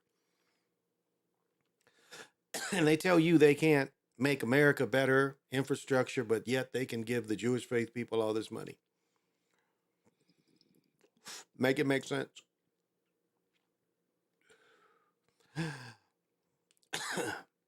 They are on everybody else's ass about equal rights and treating people as humans. They ain't on them because that's their base. That's why they want them there. That is their base there. And that's why they arm them to the T. And that's why they have atom bombs, which we know is just napalm. Because there's no such thing as atom bombs. But let them go. I'll let them continue. By the Israeli settlers, adding, "We call the Israeli authorities to immediately stop the violence, protect U.S. and Palestinian civilians, and prosecute those responsible." There are many also Palestinian Americans who are living there as well, right? Can you talk about the State Department's response? Did that surprise you? It did not surprise me. The U.S. State Department has rarely interfered or intervened on behalf of Palestinian American citizens in order to push forward for justice. More than a year later, in the assassination of the Palestinian American journalist Shireen Abu Akleh last year, who was also killed by an Israeli sniper shot in Jenin, still did not receive accountability. And come the dozens of others that were killed who are American citizens, and zero accountability. Anyone that was arrested in the Israeli military, known for torturing and mistreating their political detainees, the U.S. did not interfere. I think that the words, the language that they try to push forward as though they are truthfully and sincerely representing American citizenry, as they claim, is false. Yeah, so I'm getting bored with them. I might let her play some more. What's happening, OTF? What is happening? And I know here you got to definitely have. You got to have vision. Yeah, we're not fucking with that. As I was singing the other night, we all live in the yellow submarine. Well, you know, that is a different trip. That is talking about being high on mushrooms or acid. That's the yellow submarine. Being high is the yellow submarine. So, you know, I can go deep down there, but again, it's a tomb, it's a crypt. And so they got punished for going down in that crypt because that's not cool. You know, you have to look at sacred land and the way all those people, again, the poor people that got killed, the rich people, the Astors that got wiped out on purpose because they was in somebody's way. I think it was J. Paul Getty, that was his ship. And we know it was all an insurance scam. Titanic was an insurance scam. It was a Lusitanic that went down. And the Titanic later got sunk prior to World War I. So, I mean, you got to be a morbid motherfucker to want to go see that shit in the first place. As I mentioned the other night, you go to Hawaii, and what do you see in Hawaii? You go on top of the Arizona. You ain't down there trying to dive through the corridors of that big ass, you know, battleship. You show respect. It's a memorial. So these people weren't looking at, like one dude, you know, he's in the bubble and the shit's behind him. Yeah, you know, I'm deep in the ocean. There's the Titanic. It didn't look real. That picture did not look real. It looked fake. Looked like CGI. I mean, you know, if you really look at the detail of the picture, it just didn't look real. It looked more like CGI. I could be wrong. But that, like they said, can you imagine this? They said when you get in this motherfucker, you drop for 2.5 hours. Now, how many niggas can take that? Where you just fucking drop for 2 hours. Be like, hey, is this what we supposed to be doing? One dude said he fell asleep for the 2 hours they was dropping. Does that sound like a good idea? It's like the deepest elevator ever, and you hope this elevator, this box can take you back up. That's what you're hoping. And again, it's so deep that there's no radio communication. So you texting motherfuckers, hey, we made it. So this goes under the chapter, don't let money kill you. If you a crazy motherfucker, you like drunk driving, and then you drive yourself and you smash into a goddamn bridge and kill yourself, you let money kill you. Because you knew you were out of control and you like drunk driving, so you bought a car that would drive fast and run into a motherfucking wall. You let money kill you. And don't let money kill your family. You know, I told this story the other night, a lady on TV. Nobody watching the baby. The baby drowns in the family pool. The money killed the baby. Because if you didn't have a pool, nothing would have happened to the baby. When you bought that house, did you think we have a baby?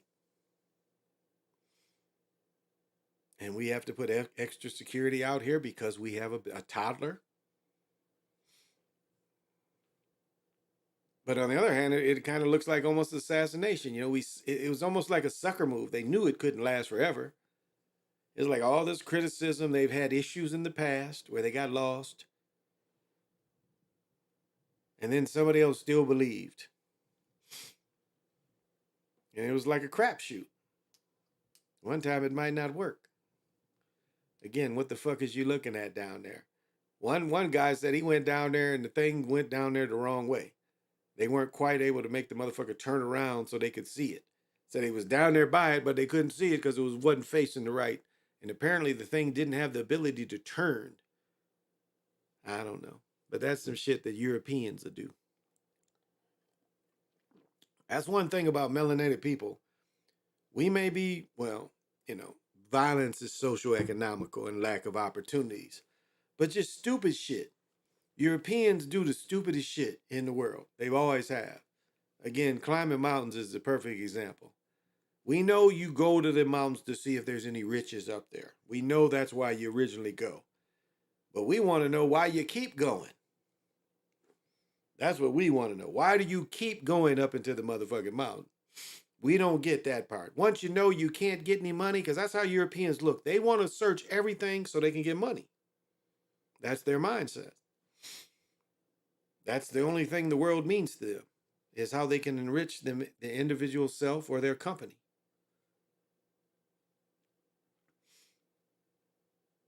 I mean, just like people look at as I said, the worst time in the history of America was Reconstruction.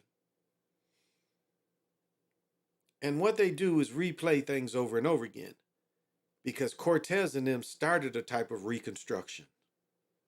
When they came in, they put in their rules. And so America was always 100 years later doing the same kind of thing, North America. And so the same thing they did in Reconstruction, they turned around with Bill Clinton and them and did in the crime bill. You take away opportunities, which means they shut down the steel mills in Cleveland, the steel mills in Pittsburgh, the majority of the supplier parts, and the big plants in Michigan. And then you come in and bring cocaine in. You, the government, bring it in. You have all these agents to be the big dealers and his agents. You look at these old shows, like watch El Prophet and watch all the agents he shows. He shows agents. The first dude he shows is a dude named Eddie something in the 70s. The guy was a police officer and the guy had military experience. He's an agent, obviously. All these big names, Freeway Ricky Ross, the dude Williams in DC. All these dudes is agents. The government put them on. And that's why the government wanted to make movies like Scarface, where they show you he's an agent. Remember, Scarface does the murder when they're under the bridge? That's for the government. So that means he was a government agent. And most of you rap people that watched, remember one of the all-time favorite movie of all the rappers was Scarface. And they say the come up, but no, it's not the come up. This motherfucker's an agent. Deep Cover, again, another movie. You know, Snoop Dogg and Dre's music. They show you, what is Fishburne? He's a fucking agent. And an agent takes out another agent. And Snowfall makes it clear. Snowfall makes it clear. So all these big people, they making, taking their names. At least the mafia wasn't government agents at a point. But all these people in the 80s and 90s and 2000s, BMF included, they all work for the government too. Government connections. One guy was kind of honest when he was saying, you start selling, you start getting 10, 20 keys, the government steps in. You buying big eights, the government, probably ain't stepping in on you getting big eights. But beyond that, you getting, 10 keys, 15 keys, and the government's coming in. And they'll let you be successful. I watched them not bust people.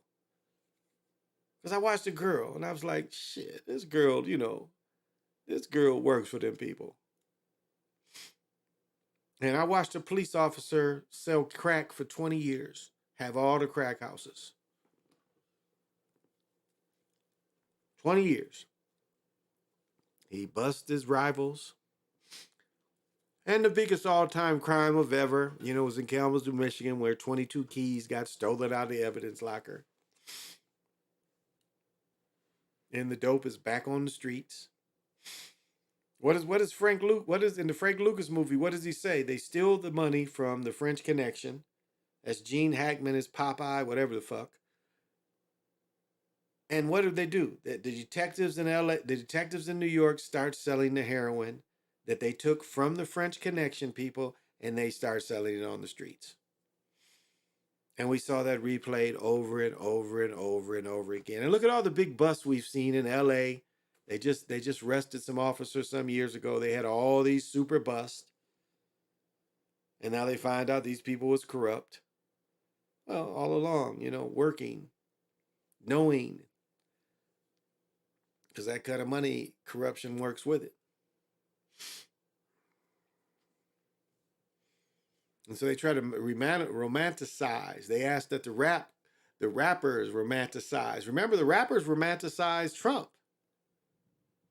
Remember, Trump started being in rap songs. And then all of a sudden you see rappers are saying, they like Trump. You see young people say, hey, we understand. But remember, he was used, the same way, the same propaganda. Because when you see Trump, you'd only see him with celebrities. If you wasn't melanated and you wasn't a celebrity, Trump didn't have time for you. That's just a fact. Show me pictures out there with Trump with normal people. The only niggas he fuck with was celebrity niggas. And that's a fact. So if you say, is he racist? He's not racist to rich niggas or celebrity niggas. But is he racist to normal people? Normal niggas? It appears so. It appears when it comes to normal, non-celebrity niggas, he's racist to them. But so is Biden. Because again, as I talked about last night, Biden is the last of the Dixiecrats, the filibuster. He's the very last of them. And y'all elected him president, niggas and women. Women. And it's funny, y'all was wearing them pearls and them chucks, but the fuck ups they made, y'all quickly quit wearing that shit. And Kamala is an embarrassment. You can't say that she, you got to look at everybody's leadership. There's nothing about Biden and Kamala that shows leadership. At least they faked it better with Obama. But with this old man, they can't even fake any kind of leadership with him or Kamala. So this is the worst example of leadership we've ever seen. Because we see a career person that made all he did, all his political career did was enrich him and his family. That's it. Pelosi's the same way.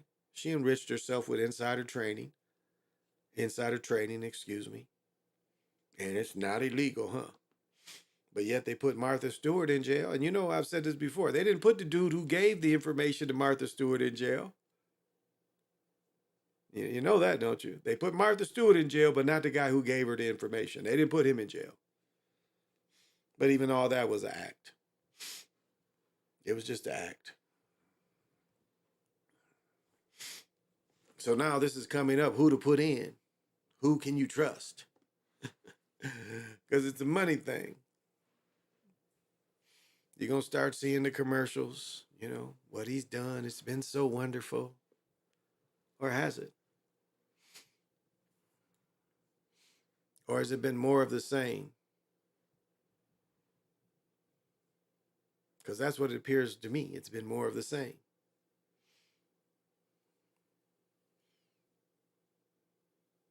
Now, like it's two ways to look at this sickness that came. Say Hillary was in there during it. Would that have came? Hillary would have been in charge during those early months, going into her second term. Would have this all have happened?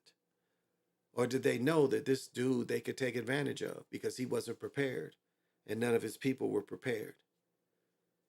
But he said something very interesting when it first hit. He said, this is going to disappear just like it appeared. And he was right.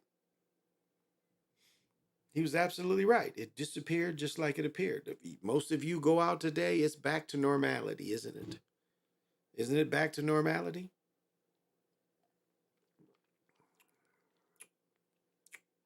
This is actually pretty good.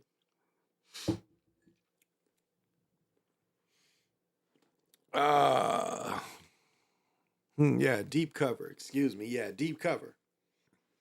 So movies was showing you who was agents. Movies was showing this to you. And yet people still want to copy agents. Take their names. Take people names that turn state evidence. So what do you think these entertainers are? Like, why would niggas want to copy Italian names? I never understood that. I'm going to say that again. Why did niggas in New York want to copy all these Italian names? Or were they forced to take these names? Because you had a period of rappers that took Italian names, just like you have a period of taking little, young. If you ain't 11 or 12, you ain't young. You 14 or 15, you shouldn't have little or young behind your name. Boys to men. That goes back to calling all niggas boys. And why is it that there has to be little or young? When these niggas come out, they be in their 20s. And then they still be men and they be referred to as little. I mean, Bow Wow is in his 30s now. It is still, I am getting quite stuffed up. I do have this candle burning, and I have that going. Both of them going, probably getting me a little bit.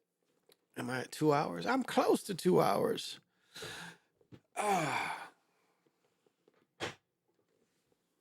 So, we've been food. We've been, we're pushed into things. Just like I talk about parenting spells. End of the day. That part. I mean, parenting spells. They want you to think the same way.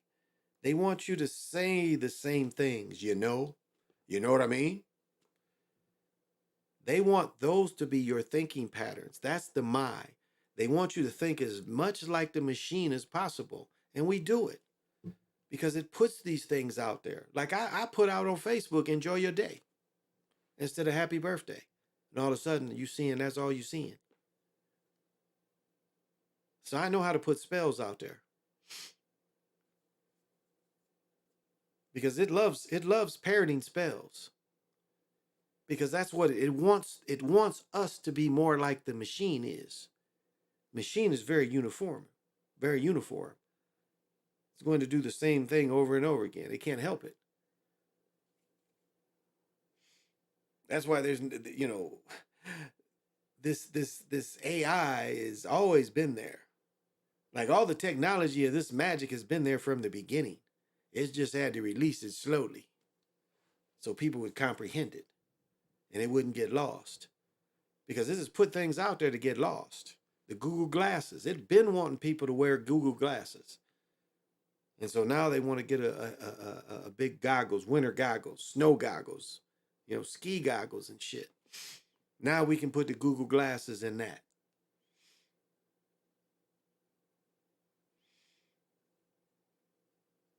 Because it's the machine is a hive. And that's why, the machine likes communism. That's why it went to them peoples and say, hey, you figure out a way we can make everybody a hive. So they say, well, we can make all our people a hive mind by copying this religion. It ain't ours, but if we copy it, it's a good way to create a hive mind for our people. And that's what them peoples did. It wasn't their religion. They copied this religion. They stole the religion, but they, and they didn't practice it fully. And then tried to, when they found the Ethiopians, and the Ethiopians said, hey, we got every right to this land too. They started sterilizing them and shit. Said, okay, we can't make you populate that much. You are what it is, but we have to find something that we can't really fully let you in. Because you're too much of this. We don't even practice that. Read up on that. When they found the Ethiopian Jewish faith Ethiopians, they were still doing the oldest practices of the faith. So that shows you these Ashkenazis, again, stuck between Muslims and Christians fighting each other. What is y'all? Well, we're going to copy this religion that comes out of Africa, and we're going to start calling ourselves that. And they create a new history.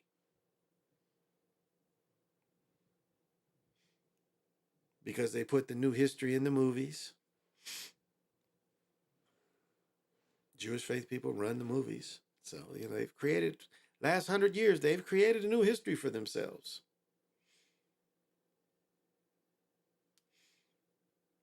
Tried to put themselves in places that they was never in. And we see the European even copying this. Trying to take credit for things that the Europeans never really did. Because they want you to think that the European is the best in the world. That's the way it runs. They want you to love and worship the European. Even the Devil's Conspiracy I'm watching, again, the shroud is the Leonardo da Vinci thing, which we know is a fake. But it has the Leonardo da Vinci lover face, the Borgia face. And the Borgia face is what they want you to worship. If the Borgia face looks like this, the real God, the higher Father God looks like this too. And what did they say in the Ali movie? Those white Jesuses put steaks on the table. Right? Even that is a parrot. Because saying right is the same thing as, you know what I mean?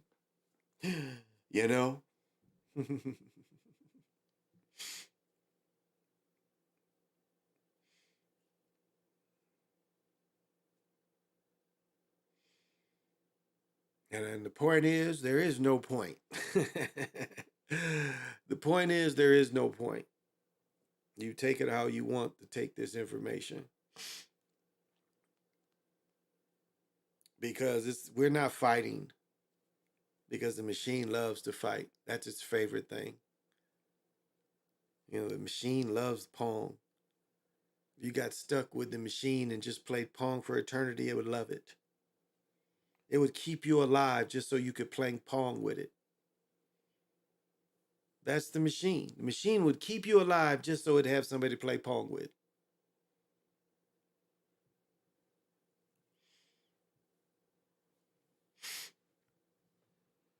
And that's part of what we face.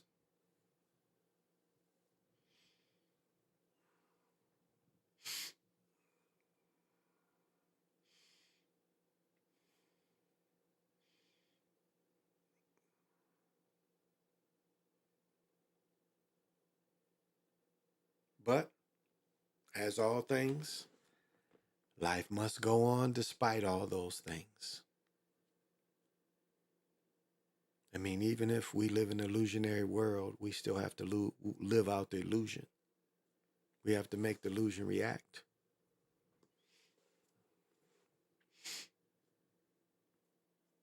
And we have to show the illusion that we're never afraid. If death is the worst, okay, that doesn't scare us. Because that's the biggest scary thing they want to give you. Oh, I think I kept it in. You're sick, you're dying, but we can give you a bunch of dope and a bunch of things you can keep alive. And the people that just say, okay, I'm okay. If this is what it is, let's pass. Why am I going to let you experiment on me? Death isn't the worst. And if you live with love in your heart, you have no regrets. You don't need extra time. The time is enough. And I tell that to my youngest child, because long wise, I'll have the least time with her just because of our difference in our ages. And I tell her, whatever time we have is enough. I love her to death. But that's the reality that she needs to hear. That the time you have is enough. Like, you get sick and stuff, start saying, okay, hey, you think you get chest pains and you say, hey, this might be time to ride this out of here. See how much better you start getting. Because it wants you to be scared to die. So then pains hit you and you're like, okay, hey, this pain is such where, I might need to rest. Damn if you won't start getting better, because this thing wants you here. Because there's a lot of beings here that have to stay here. They're stuck here.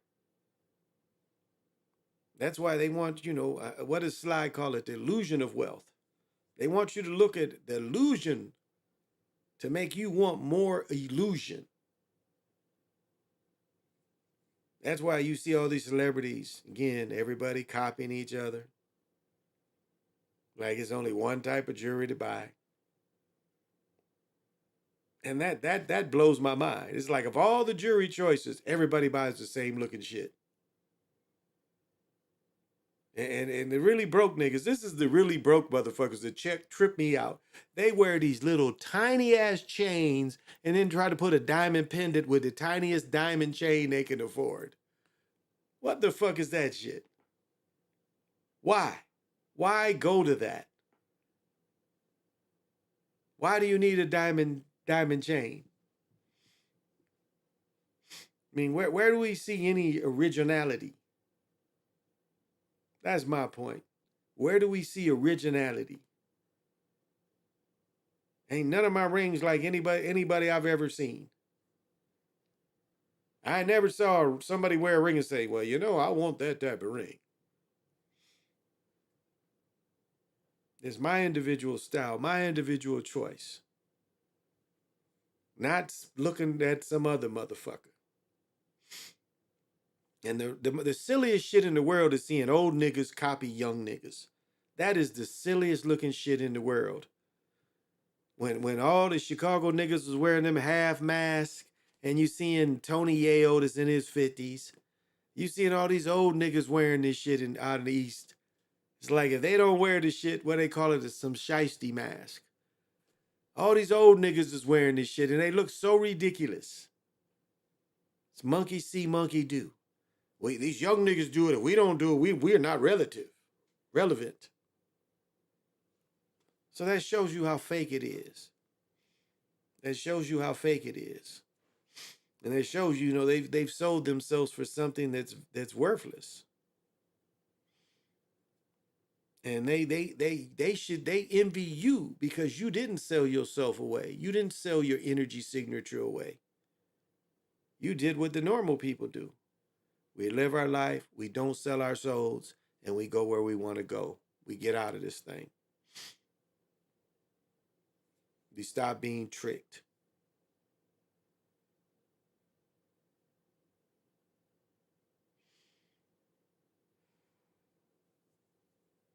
We stop being tricked. And we don't play their game. And we don't want to fight them. Because this thing loves to fight. It loves conflict.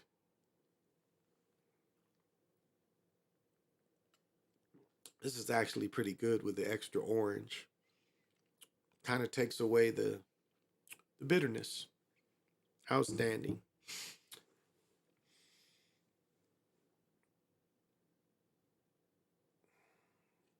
And I think what did J. Cole's song say? Ain't no life better than yours. Sometime they can make real music. It's like Nicki Minaj, that song For Life. I wish I could have this moment for life. It's like they're allowed sometimes to make one really great song that moves your kundalini for life. Because that's it. All you have is the moment. And each moment should be the best moment. But even if it's not the best, it's still moving. It's still life. But the key is to make it the best moment. Love the moment, because the moment is all you have.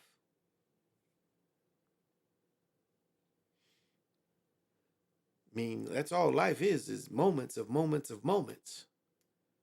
And the moments come so often that we don't appreciate it. It's like right now, I'm loving sitting in this comfortable ass seat. I'm loving having all this equipment.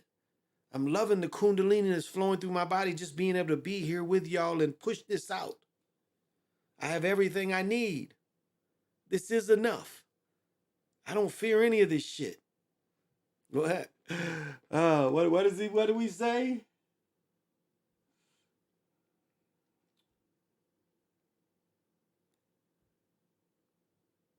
I guess I don't know what we say. Oh, here we go. You don't understand.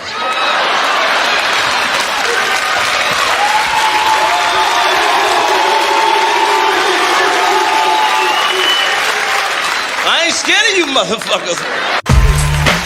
And that's how you got to look at it when you think you're not scared of these motherfuckers. What did he say? I ain't never scared. Take fear out of your life, and you take control of your life. Fear of the bills. Because the game is, even the financial game is, take a little bit here, put it there. Take a little bit there, put it here. That's it. That's the game they want you to play. Put it out there, show them pay it off. Keep paying. Pay on time. You can start doing that in high school.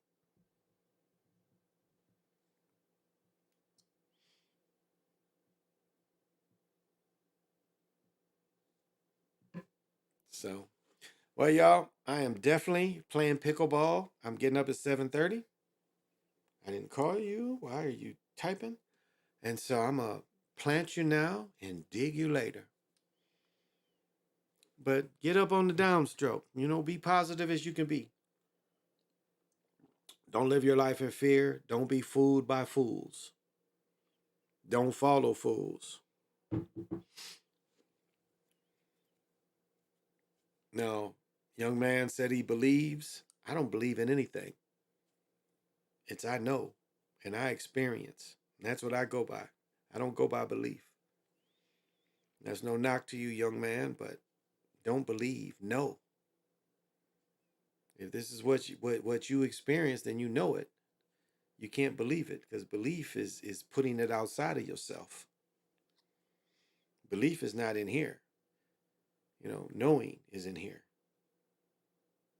Belief is opinion. Belief and opinion is the same thing. You believe your opinion. And you try to tie all this old knowledge to your opinion. And then you call it belief.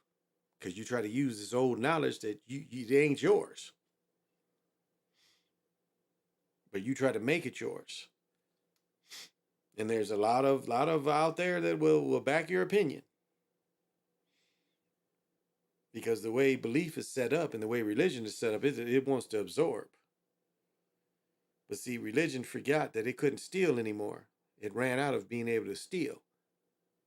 Because that's what, most religions are, is they steal from things. Steal from older ideas. And so what they have to do is start stealing from new ideas. To stay relevant. That's why the Nation of Islam became Qs. That's why the Nation of Islam became Scientologists.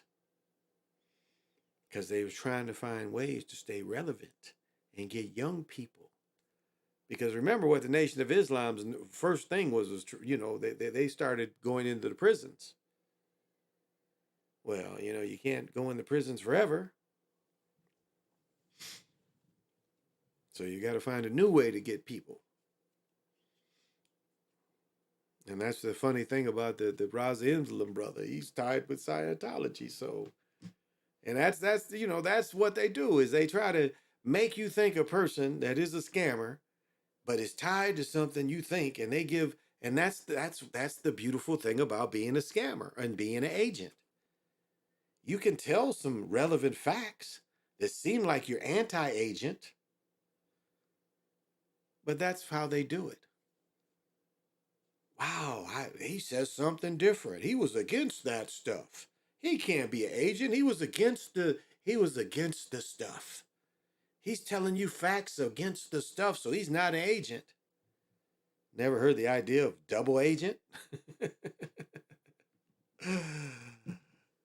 Just because the motherfucker tell you what you want to hear don't mean they ain't agents. Shit, a motherfucker that, that wants to bust you selling dope is going to act like, they're a fiend or whatever, your best friend.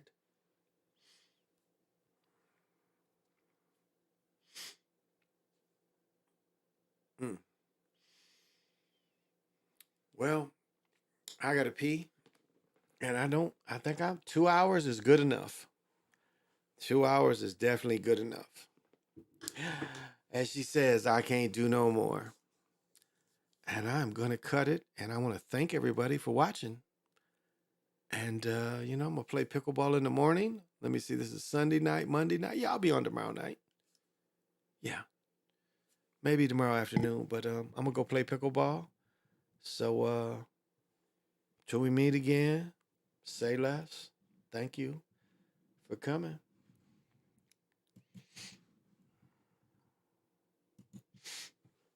Joe Visa.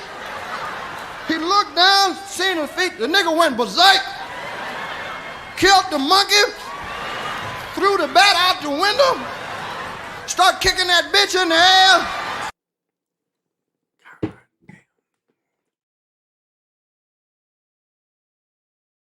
Yes, he destroy black boys. If you destroy him as a boy, he'll never become a man. Yes, he destroy black boys. If you destroy him as a boy, he'll never become a man. My eye, plus I'm in love with a bitch I can't stand. TikTok. TikTok. A lot of the white content creators on TikTok get all of their dances from the black content creators. You're a philosopher? Yes. You're a philosopher? Yes. You're a philosopher? Yes. You're a philosopher? Yes. I think very deeply.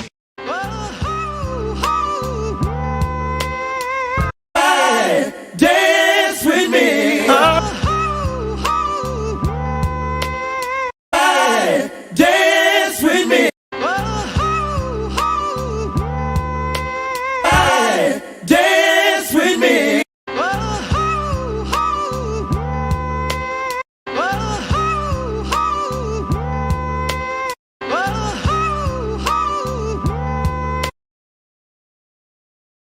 Damn white boys out there. Most of them is psychopaths and all that. They'll kill your mama's mama. And you. Decent white folk that still don't know they're racist. What the hell you want here, hunky?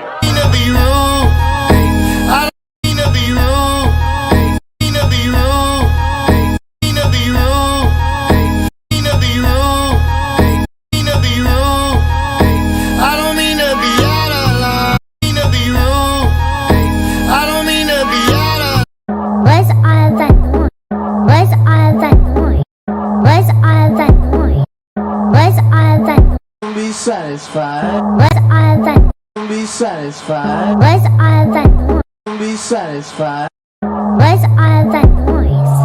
Oh, that's his dad. Where's all that noise?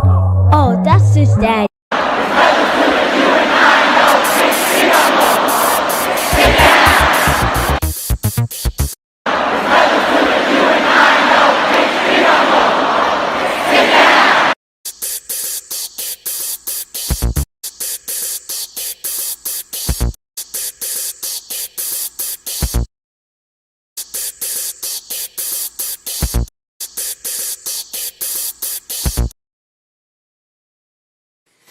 It all breaks.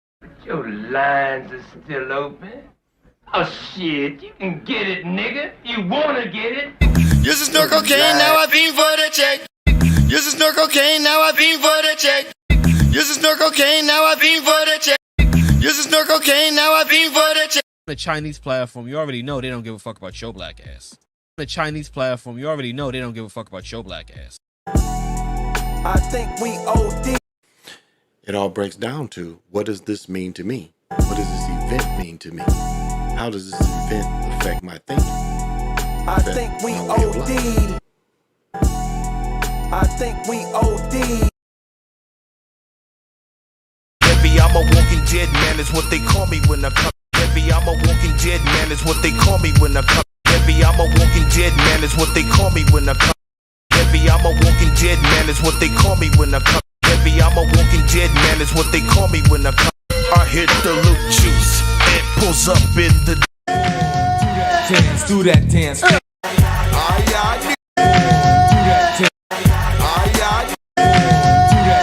Do that dance, baby. Do that. Do that dance, baby. Do that dance. Do that dance. Do that dance. Do that dance, baby. Nigga. And the fans, they're there. And the fans, they're there. And the fans, they're there. And the fans, they're there for entertainment. Nigga.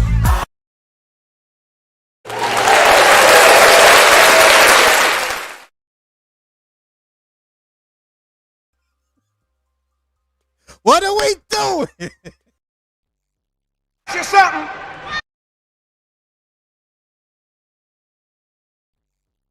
Just something. Just something. Just something. Just something. Just something. Just something. Just something. Just something. Just something. I said, can I ask you something? Ain't I'm clean?